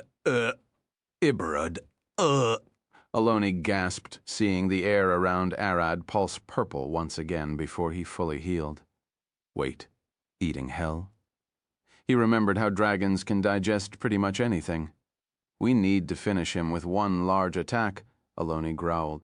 "That attack must at least burn all of his bones, spine, and brain. Otherwise, he might regenerate back up," a wizard stated. "No, he won't die even if we evaporated him fully." A druid said, "We're fighting a Gemini clone, not the real body. He'll regenerate infinitely as long as the true body still eats and generates blood for him to heal." Alani turned. "Fuck," he cried. "To beat this thing, I need to find the one that ran away to search for that paladin. When will Gemini run out?" Alani cried. "I don't know," he replied. "I can't sense his link to the stars. Keep him busy. I'll go find the true body and summon you back there." Alani flew away to chase Arad's true body. "To think you tricked me, bastard." As he flew, Alani saw an old man appearing in front of him. He looked rough, wearing what only could be described as a bandit outfit, and had a large black beard and a smile on his face. Not having enough time to care, Alani swung his sword at the man. "Get out of the way, Swash!" The man dodged the swing and smacked Alani in the face, sending him back. "Look back." Alani turned, seeing Arad sitting on the ground in his draconic form, puking a flood of blood. Blood expansion, devouring flood of spawns, crack. The man kicked Alani and sent him flying even faster toward Arad. "Our lord wants your blood," he smiled. The blood flooded the ground, killing and absorbing sinners and low-ranked devils that couldn't fly away, turning them into spawns for Arad to use. They were temporary and would revert back to sinners and devils upon dying once, as hell would retake them, but they were good pawns to fight Alani's massive army. As the spawns slowly overrun the place, Arad closed his mouth, fur growing on his body as he growled, the muscles on his legs and arms growing thicker as his claws extended forward, his grows shifting to howls. Bam! With one leap, he blasted through an adult blue dragon flying straight toward Alani with a lightning-fast claw swing. Alani dodged at the last moment. "Just what are you?" he growled. "How many abilities do you have?" Arad didn't bother to reply, chaining a second swing toward Alani. Alani swung his hand, pushing Arad back with his chains. I never faced such a stubborn opponent. Where was he hiding in the past decades and centers? He never made a move until so I don't have any information about him, deep into an unknown crevice of hell. Lydia fell face first to the ground, bleeding as her consciousness quickly faded. She tried to move or stand, but her body refused, only letting out faint sparks of holy magic, attracting hordes of devils and sinners toward her. Thud. A woman stood beside her, staring down with a grin. Even at death's door, you still try to pull holy magic from Amaterasu. Don't you ever get enough.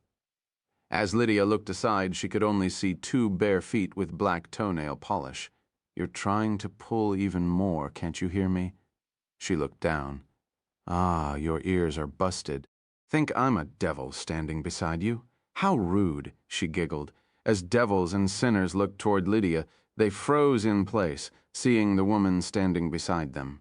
None of them dared to move. Do you know what's the difference between curses and holy magic? The woman squatted beside her, and Lydia could see her golden hair glowing with holy magic. Think of it as a gift from your senior. They are the same. Do with that knowledge whatever you like. The woman stood and waved her hand around Lydia, causing her to disappear. The devils gasped as the woman stared at them. What are you looking at? She smiled. All of the devils and sinners rushed and bowed before her. Nothing, Lady of Hell. We sensed holy magic and came to check the place. That's all. I see. The woman walked past them and approached the strongest one. How did she look to you? A devout Amaterasu followed, he replied. A creed as strong as steel and a will that's even harder. Reminds me of the paladins of the gods' war indomitable spirit. A high praise from the Baron of Nessus. As a devil lord, what do you think of my small gift? She giggled, looking back to where Lydia was. I can't have a say, as her. You once were a paladin to Amaterasu, if I may say. He looked at the blonde woman. She might think of it as a curse. Really? The woman walked away. My holy magic is akin to that of Amaterasu, and I offer curses as well. Will she notice? She will, he replied, looking at the woman. Lord of the 9 hells, Asmodeus, why shift her magic source to you? That's not your business, she smiled, flying away. Indis Erad flew across the desolate, molten lands, scanning the place, looking everywhere, and trying to sense any holy magic. If she isn't here, I might need to search other layers. Arad growled, How big is the place? But as he flew away, he sensed a spark of holy magic in the distance, pulsing between the mountains. He quickly turned and teleported toward her, finding Lydia unconscious at a cliffside. Her arm, lower jaw, and leg had regenerated. He shifted back into his humanoid form and landed beside her. Jack would have killed me if I didn't find you. He lifted her up and sucked her into his stomach as he did to Roberta and her mother. Back to Aloni and Arad's clones' fight. The devil was slowly trying to get the upper hand by having his wizard stay in the backlines and blast the spawns with AoE 9th tier spells like Meteor Fall and Lightning Storm. Arad finally returned, and Alani growled. Don't tell me. She fell in this layer? He growled. Don't let them merge. This content is taken from Overbrow. Chapter 670, Palace of Stars. Chapter 670, Palace of Stars. Don't let them merge, Aloni screamed, and all of his controlled minions rushed to stop Arad, but they got outmaneuvered.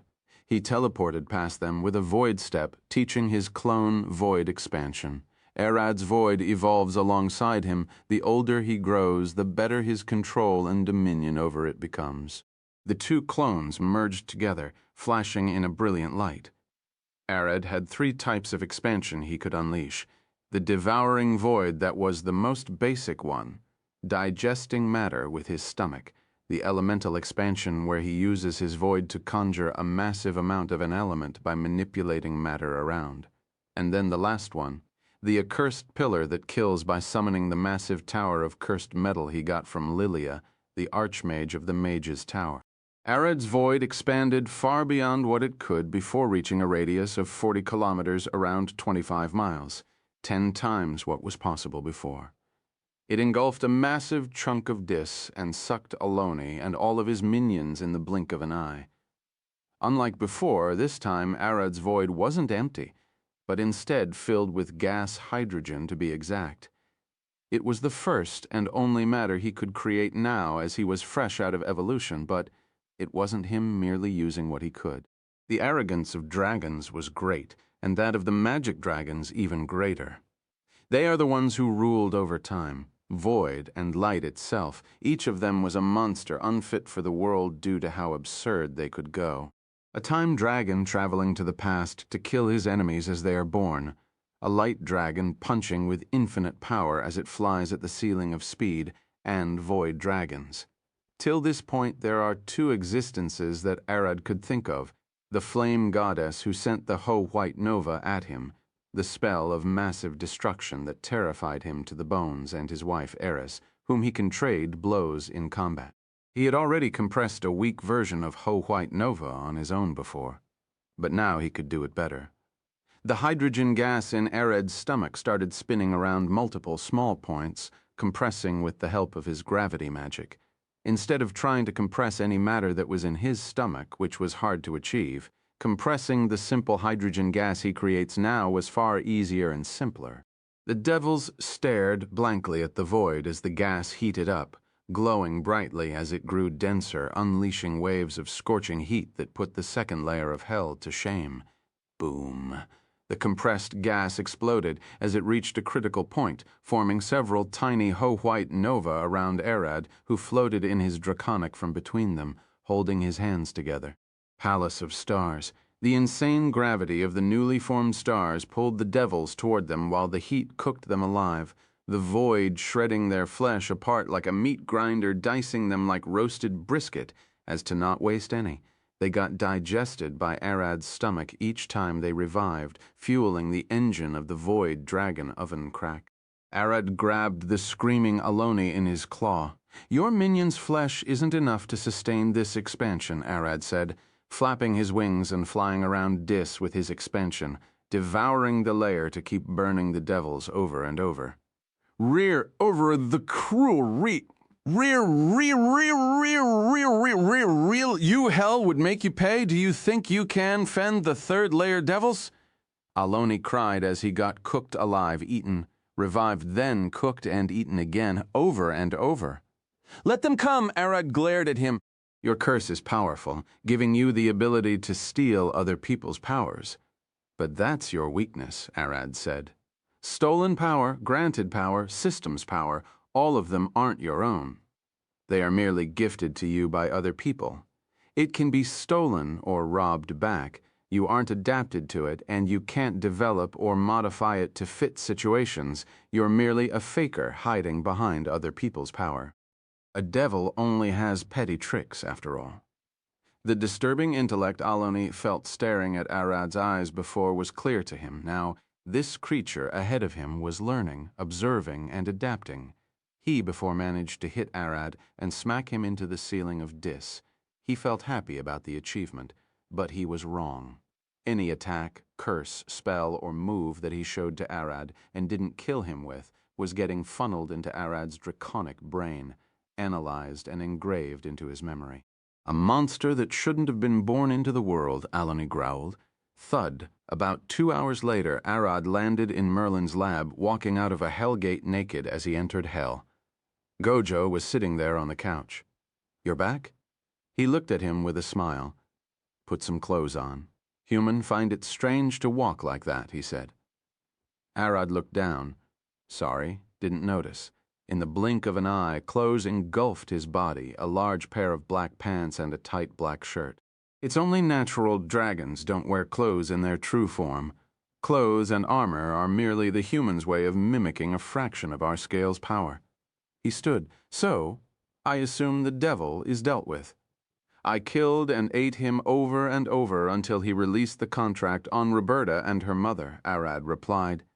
"He tasted like a rotisserie chicken, but a bit acidic from hell."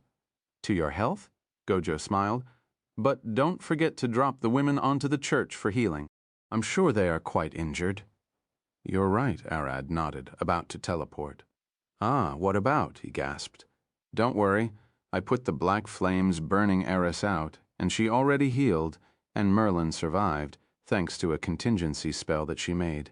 She's asleep in the back room." Gojo pointed with his thumb.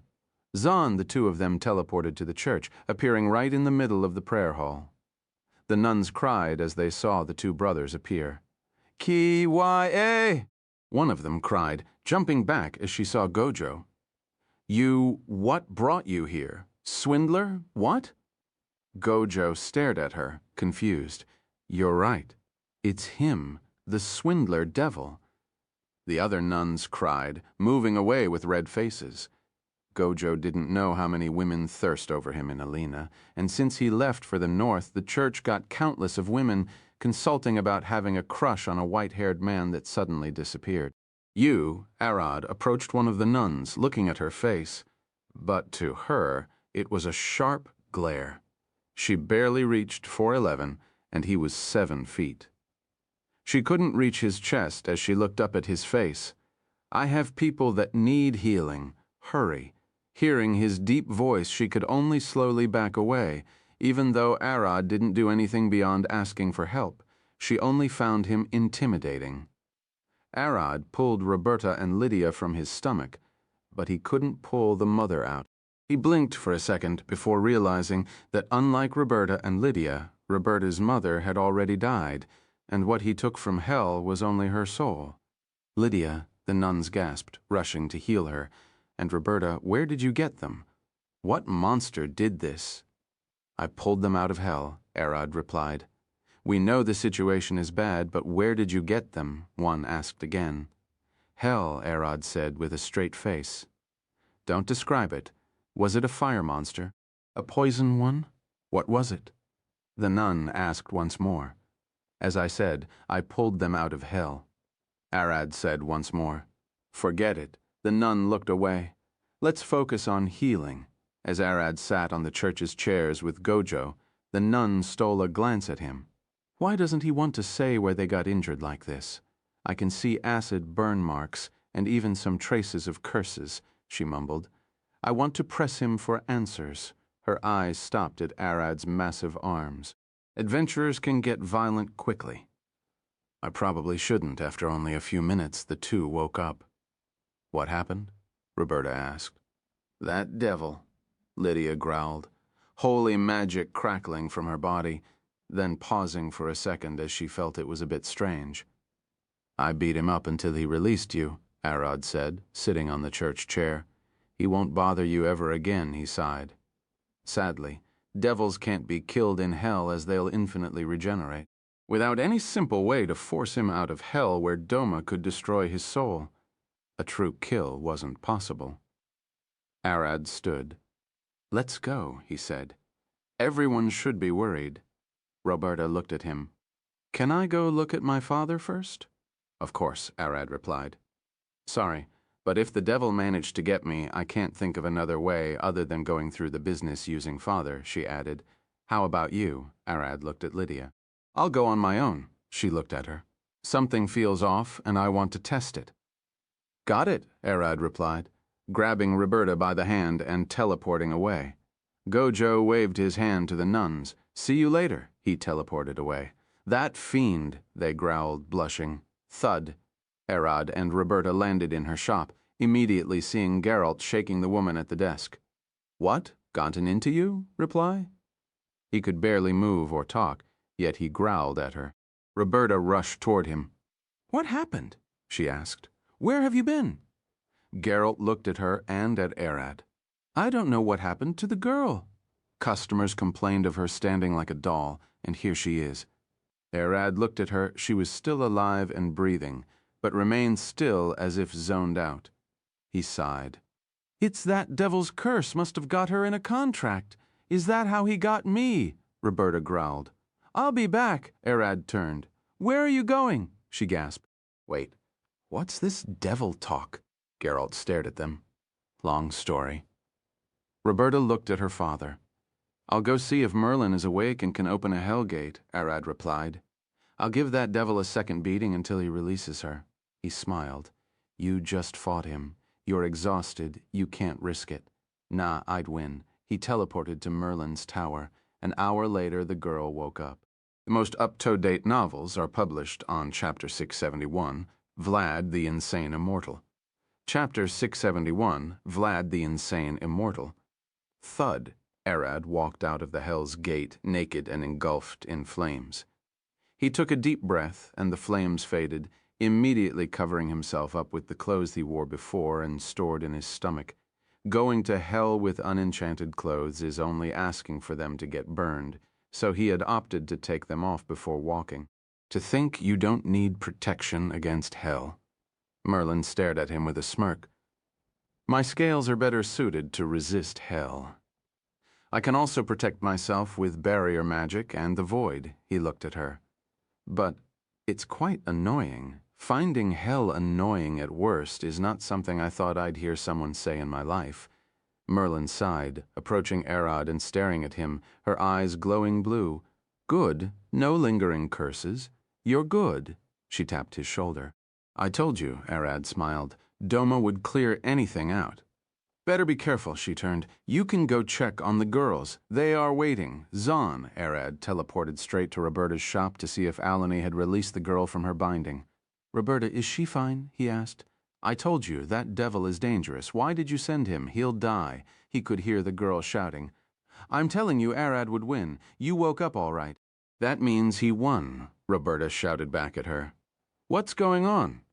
Arad walked into the back room, bending to fit into the door. He looked inside, seeing Roberta and the girl arguing with Geralt, holding his aching head at the back. Can you two calm down a bit? He stepped inside. Who? The girl turned, seeing Arad staring at her. She took a step back. What do you want? You look fine, he smiled. The girl misunderstood his words and jumped back, terrified. Arad, so the devil is? Roberta sighed in relief. He was up and ready for a second match, but I still beat him until he released her, Arad replied, finding a chair to sit on and looked toward Geralt. Did you get a healer to look at you? Yeah. It's just a cold, Geralt replied. I'm old. Getting sick is inevitable. Wait, Arad, he beat the devil? The girl gasped. He's Arad Orion. You must have heard of him. Roberta stared at the girl with a grin. Arad Orion? That man who, browless with werewolves, punches vampires, dragged a dragon to the front gate and sold it. She stared at him for a second, suspicious, but one stared at his arms being thicker than her torso, made her quickly change her mind. It was him. That would be me. Arad looked at her. The girl looked at Roberta and Gerald. So now he adds beating a devil to the list. The adventurers aren't going to believe this, to be honest. Geralt sighed. Beating a devil isn't something I expect even from an S rank, he stared at Arad. You've grown strong, young blood. Won't say strong. Arad smiled, competent enough to survive. You say that. Geralt grabbed his cane and smacked Arad's arm, making a sound akin to hitting a tree. This isn't how muscles are supposed to sound like. They're as hard as stones. That devil could still cut me easily with his sword, Arad replied. It might look strong, but I still have to work on it. He held his arm. Roberta and the girl stared at him. But it took a devil to cut you. Knock, knock! As they sat, they could hear a knock on the door. Geralt looked at Roberta. Check who is it? It's Senna. Arad replied. I can smell her from here. He stood and walked to open the door instead of Roberta. Opening the door, Senna rushed in and closed the door behind her to not let the winter's cold in. She looked toward Arad. Good morning. He blinked, thinking for a moment. Yeah, I was asleep until recently. He smiled. Good morning. You beat the devil of control, the devil lord of the second layer of hell. She smiled. You're getting stronger, aren't you?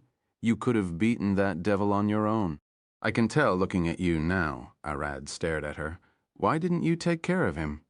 I can't just mess with contracts, and I'm legally bound to not interfere with the devil lords of hell without them making a direct move against me first.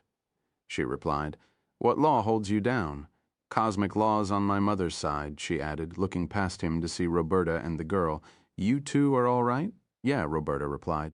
Arad looked at Roberta, closing his eyes and looking deep into his soul. Right at the center, he had two souls lying asleep, waiting for something to wake them up. She's soul, the half-Teresk he beaten, and Roberta's mother's soul that he stole from hell. Roberta, Arad looked at them. Your mother's soul? I have it? He said. What? Geralt gasped. I know, Roberta sighed. I saw her while I was inside your storage magic. She was unconscious at that time. She looked toward her father. I don't care at this point. Geralt sighed. Do what you wish. Roberta stared at Arad. I'll keep her until you make a decision. He shook his head. And I don't know how to wake them on my own, so that has to be a whole mission on its own. Thank you. She looked at him with a smile. "Our lord," a man said, bowing down. "Our armies are ready. With one word, all shall move." Vlad stood, a smile on his face. "All forces would attack the base of Uranus. Leave the dragon himself to me." He lifted his hand. "Each general has his own target, so don't play around and kill as fast as you can." As you order, the army of vampires disappeared in the blink of an eye, leaving the place reeking with blood. Vlad stood looking at the side to the man standing there. "Zia, do you know where that girl Eris is?" Vlad giggled. "I can't wait to get her here." Zia sighed. "You've only been babbling about her. You had a wife and a daughter called Scarlet. They've already grown and left the nest. It's time for me to make new ones." He giggled. "Do you think she'll like red apples like Gehenna did? Could she be fond of virgin blood, or the taste of leprechaun's blood siphoned at the moonlight? For the 68th time, I don't know. She could shit gold for all I care." Zia approached him with a deep sigh. "Can you focus for one time?" "I'm focusing on her," Vlad smiled. "She won't get that far from my hands or hips. That's what you said about your previous wife." Zia clenched a fist, wanting to smack him in the face, "and she ran away with your bloodstone goblet." "That she did." He looked at Zia. "You know she slept with Alcott before running to the abyssal Arctic of the North? You know she and that man did it on purpose, don't you?" She growled. "We can't be sure of that. He literally fucked your wife and daughter. Get a grip and be serious for once." "He was but a human." Zia swung at Vlad's head, but he dodged by simply waving his head to the side. "That's why I'm looking to make a new family, with my new love Eris. Hopefully we could make a perfect vampire child. What should we name him?" He looked at Zia. "Any ideas?" "Not my fucking problem," she growled. "Well, we can name him that, but I'm sure the poor child would hate me." Vlad looked at the ceiling, seeing his golden chandelier wiggling from left to right, the flame of the candles on it dancing with the wind as he could hear seagulls squeal outside. "That dragon brat Arad," Vlad smiled, "he blew my kingdom. I was so pissed at the time." "As you should. He blew a 1,000-year-old kingdom." Zia held her face, not knowing what to think of Vlad. She's been serving as his maid for decades, but till now she can't understand how his mind works. I mean, it took a lot of work to build that base. It was a shame to see it blasted. Vlad looked at her. But what can I say? Well played on his part. Using a goddess's divine punishment to blast me was a smart strategy. He giggled. "You're insane," Zia growled. "I've been alive for thousands of years, long before the War of Gods." He closed his eyes, remembering the days of the old war, him hiding beneath the ground, starving for decades as the gods fought the abomination in what seemed like an endless war. Compared to that, the current world's problems look like spices on food. He waved his hands. "Once I take a spit, I cough and spit it out. It's too spicy, too hot." He looked at Zia. "You see red, sweating, and angry. But then I smile. Damn, but it tastes good. That's it. You're insane. Immortality is a curse, not a blessing." Vlad extended his palm forward. "I've seen so many days, so many lies, so many lives that I'm getting bored, too exhausted, and I can't stand the world the way is it." He stood opening his arms. "Either the world better change to be fun for, or I don't need it." "The world doesn't revolve around you." Zia looked at him. "I know you're the oldest and strongest vampire, but please be logical for once." "My sweet, I'm not saying the world should revolve around me. It shouldn't, because it'll be boring if that was the case." He waved his hands in the air. "How many times did I tell you're insane? Sit, and let's direct the arms as we planned. Don't mess things up. You're the one who planned them in the first place." She growled. "Your previous headmaid died because of that. She's alive. It'll only take her some time to regenerate." Vlad sat again with a bored face. "When will I get my hands on you, my little Eris?" He looked to the side, seeing Zia glaring at him with a disgusted glare. "Come on," Vlad sighed. "If a vampire is going to kill and take my place, it'll be my child." the strongest vampire and hers, the holy vampire. You want to die? I want to have fun. And life isn't fun anymore, then just drop dead, save us the hassle.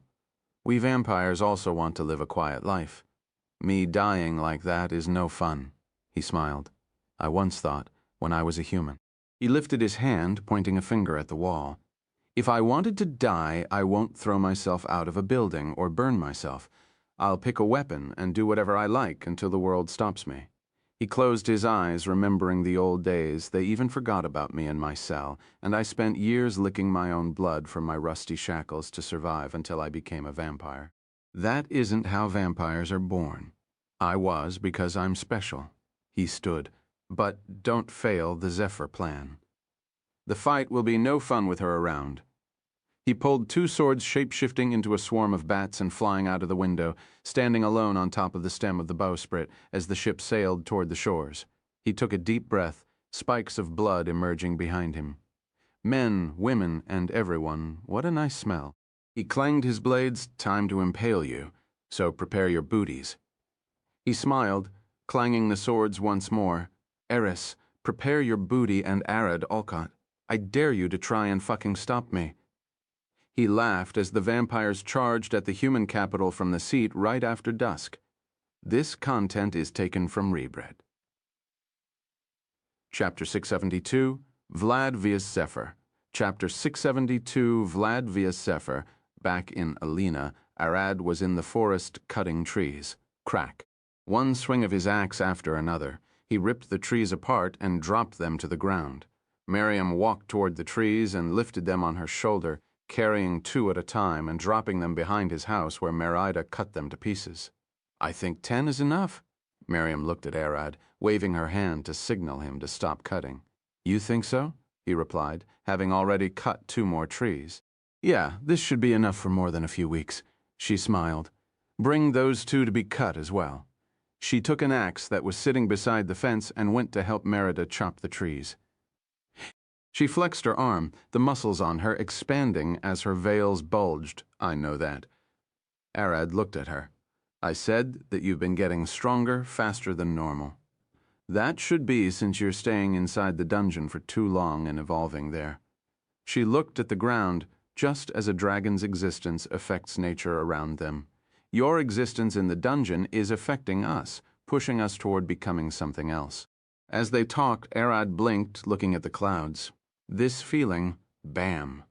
The clouds parted as a massive golden dragon showed up, crashing in the middle of the forest. Arad immediately teleported to the crash site. Kin, what's happened? Shouted as he stared at her. Just getting close, he could see that she was missing a large part of her tail, hind legs, and her body riddled with holes. How she made it here was beyond his understanding. Vlad, the capital. She mumbled and fell silent.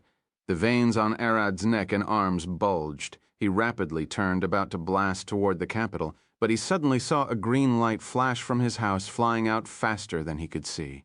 He took a deep breath, shifting into his draconic form and carrying Kin. Let's get you help first, he growled. Vlad sat on the highest tower of the capital's royal castle, staring into the horizon as screams echoed through the air. What a nice song, isn't it? He giggled, standing up and pointing his swords forward. You're coming, aren't you? Zephyr flew as fast as she could toward the capital, dragging a whole tempest behind her as her magic swelled up, growing larger with each passing second. A green crown of magic flashed above her head as she reached the capital, flying straight toward Vlad. It only took her a few minutes to get to the capital. Vlad pointed his sword forward. Hello, he smiled, waiting for Zephyr to run into his blade on her own. Swash. Zephyr didn't care about his sword.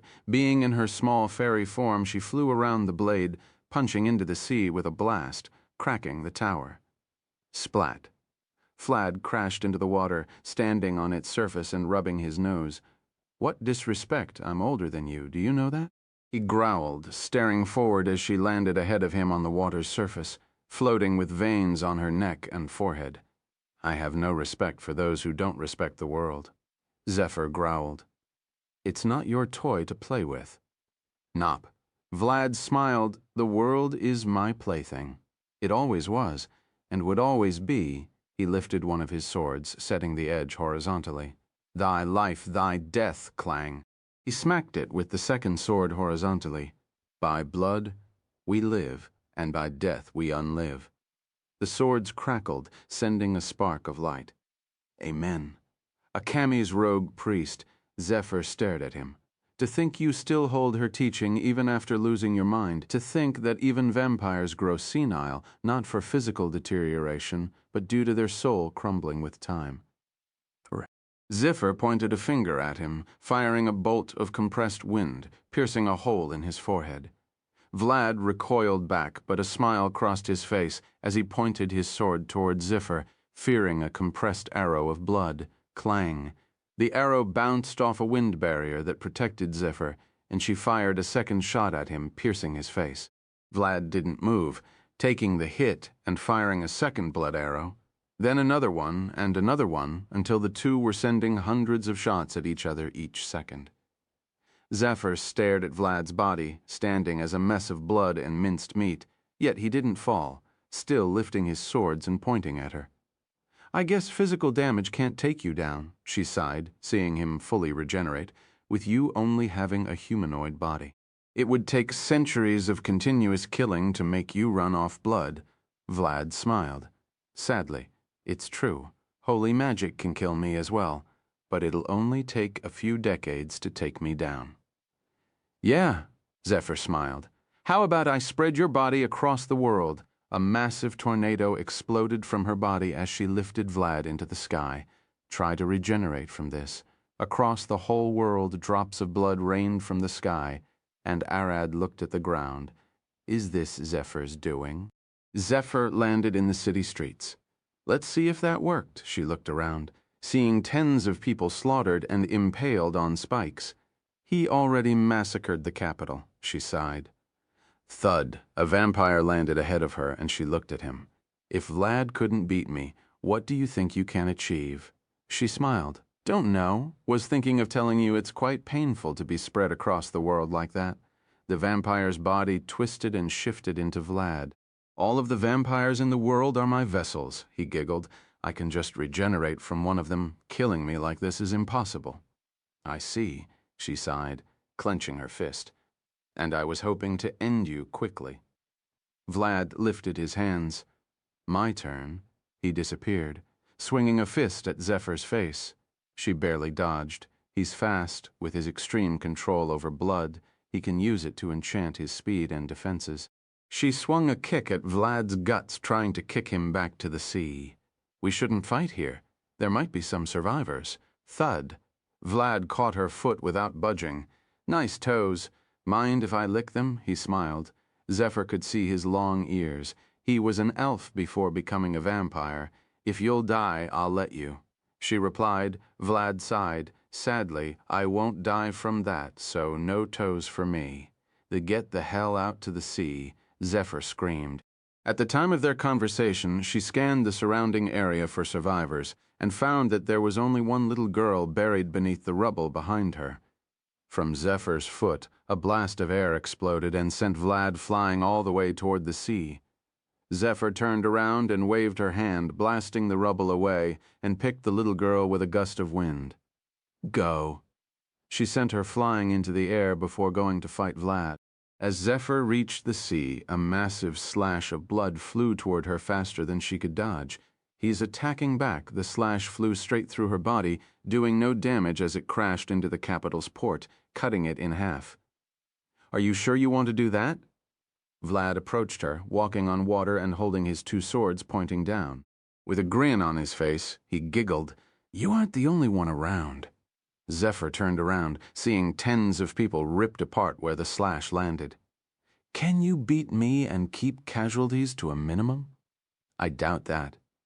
He clanged his blades again. You won't win like this. He swung, sending another slash toward her. Zephyr waved her hand, deflecting the slash toward the sky with a burst of air. As she did that, Vlad already reached her, swinging the sword toward her neck. Let's dance, Queen of Tempest, he shouted. Zephyr shrunk her body to dodge the strike and touched Vlad's chest, wind cut her, Thousands of compressed wind blades gushed from her hand, dicing him into tiny cubes, flung into the sea by a blast of wind. The cubes fell into the sea, tainting it red splat. Vlad's hand emerged from the Red Sea, grabbing onto the water's surface as he climbed up, already healed. Get serious if you want to kill me? Zephyr sighed. You asked for it? She looked back at the city. Sorry. From her body, a massive tornado emerged as her winds changed color, shifting from green to black and golden. She lifted her hands, putting them together. Wind expansion. This content is taken from Greek. Wind expansion, atmosphere rejection. The air around Zephyr's tornado flashed green, golden, and black. Unlike others, Zephyr couldn't cast an expansion, not for lack of power, but because she had it cast. Since the first time she cast it 2,000 years ago upon taking the crown from the previous wind spirit, she had never halted her expansion once, and most of her power was directed toward maintaining it. Vlad's skin bubbled into blood-red foam as the air inside his cells that was supposed to burn and create energy revolted, ripping his cells from the inside out. His regeneration tried to fight it, but the existence of holy and cursed magic in Zephyr's wind halted his magic. So I was right. Vlad stared at her with bloodied eyes. Your expansion is everywhere. The world needs great spirits to be sustained, each of them holding a part of it stable. Zephyr is the great wind spirit, and maintaining the atmosphere of the world is her duty, and that atmosphere in its entirety is her expansion. Zephyr had two ways of interacting with her already cast expansion, taking direct control or forming a secondary small expansion. Her small expansion is only capable of targeting a few humans, probably a large monster, and killing it, but it isn't anywhere near strong enough to kill someone at Vlad's level. Zephyr had chosen the first way and took direct control of her expansion, which was unimaginably difficult due to its massive size and complexity. The order was simple, killing everything in Area 1, which was the northern side of the human kingdom. To keep the people safe, she used her magic to engulf the whole area in a tornado of her magic, while leaving Vlad to face the wrath of her expansion. World power is a title given only to those capable of destroying the world, and Zephyr could do that with ease if she so wished. After half an hour, Zephyr finally felt Vlad's magic stopping as his body stopped regenerating after her expansion ripped his cells apart. Finally, to think it took this long for you to run out of blood, how many thousands of people have you devoured? Zephyr landed on the destroyed harbor, looking at the capital behind her. The building has crumbled and hundreds of people died from her tornado. I had to engulf them in a tornado to protect them from my expansion, but that still is. She sighed, seeing a priest crawl from beneath the rubble with his legs bleeding. Oh, great wind spirit, he cried. You're alive? She stared at him, sorry for the destruction. That monster. The priest cried. I saw him impaling civilians from the butt up to their throat, hanging them in the streets for fun. The priest couldn't stand due to his legs. All he could do was sit and pray. He's already dead, Zephyr said with a passive face. Pray for this kingdom to recover instead. It's here. As Zephyr was about to fly away, people started crawling from the rubble, praying behind the priest. They've seen hell since Vlad showed up here. Zephyr sighed. They don't even care that I killed some of them. All they care about is that Vlad is dead. I'm pretty sure praying to me is forbidden. I'm not God. Zephyr walked toward them. We want to show our thanks, a nun said, and Zephyr scratched her head. Fine, fine, I'll stay for a while. She waved her, lifting the rubble of the building. All those who could use healing magic get to work. Priority is for those who could use healing magic but are injured. We need as many healers as possible after all. After a minute of work, a little girl rushed toward Zephyr with a crown of flowers. Wind. Zephyr ignored the little girl. Moving the rubble away and getting the people trapped beneath it was more important. Let the kids play. It's the blessing of ignorance. Hey. The little one smiled, a glowing red light in her eyes, pushing a gray cube into Zephyr's stomach. Pushy, push. At that moment, Zephyr's consciousness shifted back away from her magic and to her body. You little. She was about to kick the little girl away alongside the cube, but that was too late. The cube flashed, sucking Zephyr inside and falling to the ground. The rubble and debris that Zephyr had floating fell back down, crushing several people. As the blood drained into the ground, a skeletal being grew from the dirt, flesh, and veins covering the bones until Vlad emerged back up. Nice job. He patted the little girl on the head. Zia appeared behind him. The plan worked, she said, looking at the little girl. Your mind control seems to keep working even without you being conscious. Playing dead with Zephyr was a massive risk. If she kept pummeling me with her expansion for another half an hour, I would have run out of blood and died for real, Vlad replied. Take the little girl to the sanctuary island and give her a high rank among the cattle. What? High rank? The highest possible. Helping take care of the wind spirit is no small feat, even if it was my mind control working. He waved his hand, and Zia carried the little girl, flying across the sea. Vlad expanded his wings and flew into the sky, lifting his arms and looking down upon the burning city. In the future, when the Dracarage mythic hits, dragons would rip the world apart, consuming the living and dead and spelling the world's doom, he smiled. That's fate. It shouldn't change. Blood started dripping from his wings. But what if I killed the world before them? The great dragon-vampire war would be upon us, and I'm sure that time would be fun.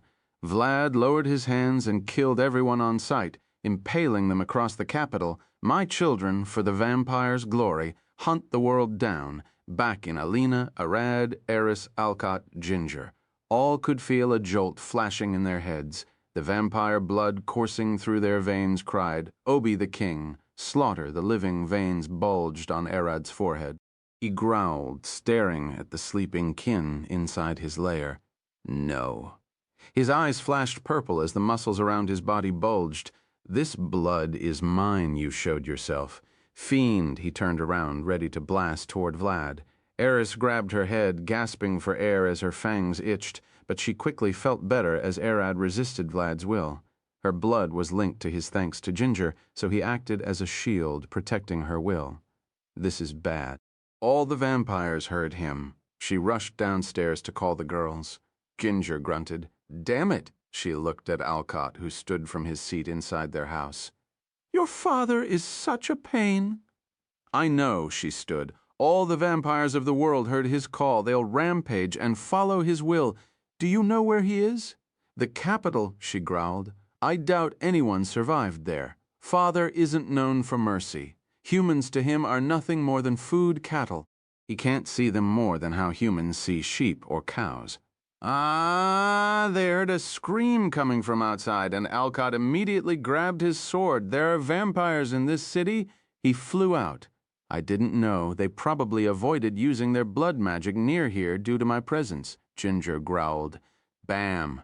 Alcott jumped over the fence of his house and ran across the street, following the scream and blood scent, finally reaching a house at the city's plaza. A large brick building with a tile roof, reeking of blood, without wasting a second. He lunged inside, shattering the door. Right through the main entrance in the living room, he could see a vampire holding a man by the neck, half the family dead. All hail to the Blood Lord, the vampire said, breaking the man's neck with one hand while turning toward Alcott. A fellow blood brother, he smiled. You heard our Lord's call. Do you seek assistance? Clap. In the blink of an eye, Alcott blitzed the vampire and diced him beyond recognition. Burn. Alcott pulled a bottle of holy water from his pocket and poured it on the vampire's diced body, finishing him off. Alcott. This isn't the only place. There are tens of vampires across the city, and they are spreading rapidly, Ginger shouted, flying to the sky. By blood, I order thee, halt! She screamed. Blood magic royal command. She used her blood to fight against her father's will, forcing all the vampires in Alina to stop moving for a minute. This spell was exclusive to Vlad and his direct descendants, and even with that they got a version far weaker than Vlad himself. Alcott jumped out, quickly locating the vampires through scent. At the same moment, he noticed the adventurers running around to fight back, especially Nina, Abel, and Merlin, who had already slayed the vampires. In Arad's village, a vampire approached a small house. I smell something sweet inside. He opened the door, staring directly into the kitchen and seeing a family sitting around a table. Parents and a small kid, Agnar Asim. Who are? Agnar's father stood, but before he could finish the sentence, Agnar kicked the dinner table toward the vampire and rushed at him with a kitchen knife. Angar's mother cried, falling back as the father gasped. The vampire lifted his hand to block the table. What's that kid? He gasped. But Agnar didn't give him any time, slipping beneath the table and slicing the vampire's ankles. The vampire fell down, seeing Agnar swinging the knife toward his throat. Cheeky brat. He growled, smacking Agnar in the face and sending him rolling into the house. The vampire stood, his ankle fully healed. You are strong for a brat. His eyes opened wide, seeing Agnar squatting in the corner, his wooden sword in hand. Howl, Maharaja. Agnar screamed, scratching the sword with his nails. The sword flashed for a second, and Agnar's body turned back, fading into the shadows, only leaving two glowing golden eyes that disappeared quickly after. Where? The vampire turned around, searching for Agnar, only to see a massive jaw approaching his face. A black jaguar bites the vampire's head, dragging her into the shadows of the house's garden, and munching the skull open. Agnar shifted back into his humanoid form, dragging the vampire close to the door. Father, we have holy water, right? Yeah. The father rushed inside. Agnar looked at the vampire's body. Not all vampires have the same regenerative ability, and the brain is the hardest part for them to regenerate. You better stay dead. Inside the local bar. Miriam was sitting with Nina's grandma Shear, drinking ale. Arad keeps ignoring me. He says, "What if I laid too many eggs?" She sighed, looking at the table, half drunk. Strength matters, and so does magic. Grandma Shear patted Miriam's back. You strong, magic, weak. I know, right? Miriam cried. I don't have enough magic to support even one egg, she bawled her eyes. What do I do? Me not know, Grandma Shear looked at her. Drag him I can't, he's too strong. Creak, the bar's door opened. I smell crack the moment the vampire walked in. Grandma Shear turned her head, cracking her neck and glaring at him with one eye. Person bug, she growled. Barbarians barely cared what monsters are named, but they knew that there are bugs that suck blood mosquitoes and that the vampire is a humanoid, a person, so they call them person bugs. Hot blood for such an old lady, he said. Mind if I suck it out? The vampire smiled, smelling that something special ran in the old lady's blood, the fading traces of a great being. I'll let you suck my blood if you let me stomp your face. She stood, rushing forward toward the vampire. She's fast, the gasped, blocking a kick straight to the chest that sent him flying into the snow streets. How could she be, the vampire growled, turning to run away. He turned to look back, seeing Grandma Shear keeping up, running after him. I'm a vampire, old lady, don't be as fast as me, he screamed. Got it, Grandma Shear replied, and he could only see her foot swinging past him as she got even faster, surpassing him with ease. What? He looked forward, seeing her soul rushing toward his face, stomping his head to the ground and crushing his skull. Grandma Shear was a kicker in her young years, and even now she didn't slack off on her running for the sake of maintaining her health, with the vampire's skill crushed. Grandma Shit looked at him. Here, boy, waiting for him to stand and suck her blood, but he didn't move. Quickly, Miriam rushed in with holy water, finishing the fiend. This content is taken from Irritope, Chapter 674, Counterattack. Chapter 674, Counterattack. Crack. Arad landed beside Miriam and Grandma Shear, a vampire. He looked at the smoking corpse person bug, dead. Grandma Shear smiled. There was another attack at Agnar's house. He dealt with the vampire, but I can hear them attacking everywhere. Arad shifted into his half-dragon form, Tens and Alina, and even more in the villages spread around us. I can feel some even attacking the bandits outside my land. Before, Arad's magic could only expand into 4 kilometers around him, which was his domain. But now, after his evolution, It has extended to 40 kilometers, giving his senses the ability to sense outside his lands. Arad Gojo appeared behind them, and Arad turned toward him. I know. Go, I'll handle things here, Zahn. Gojo teleported away. What's going on? He needs to go protect the frozen north. The vampire attacks seem to be spread across the whole world. Arad cracked his neck, expanding his wings. I'll clean the immediate area, Zahn. He teleported. Arad appeared in Alina beside a vampire, cutting him in half with one swing before getting noticed. The fifth. All of them is far too weak. He looked around. A strong one is Bam. Arad could see trees thrown into the sky as a maniacal laugh filled the air, a powerful vampire lord flying backward with fists engulfed in flame, glaring forward with a stern face. Is that all you have? Alcott shouted as he jumped toward the vampire, cutting his arms in the blink of an eye. The vampire growled, regenerating his arms and pointing toward Alcott. Burn. Fire torrent, several beams of fire burst from the vampire's fingers, cutting trenches in the ground, then bursting into fiery explosions. Alcott easily slipped between the beams, pulling a chain from his magic bag and swinging it like a whip, catching the vampire in the air. Have you ever hunted with ropes, fiend? With one pull, Alcott dropped the vampire to the ground and kicked him in the face right after he bounced back.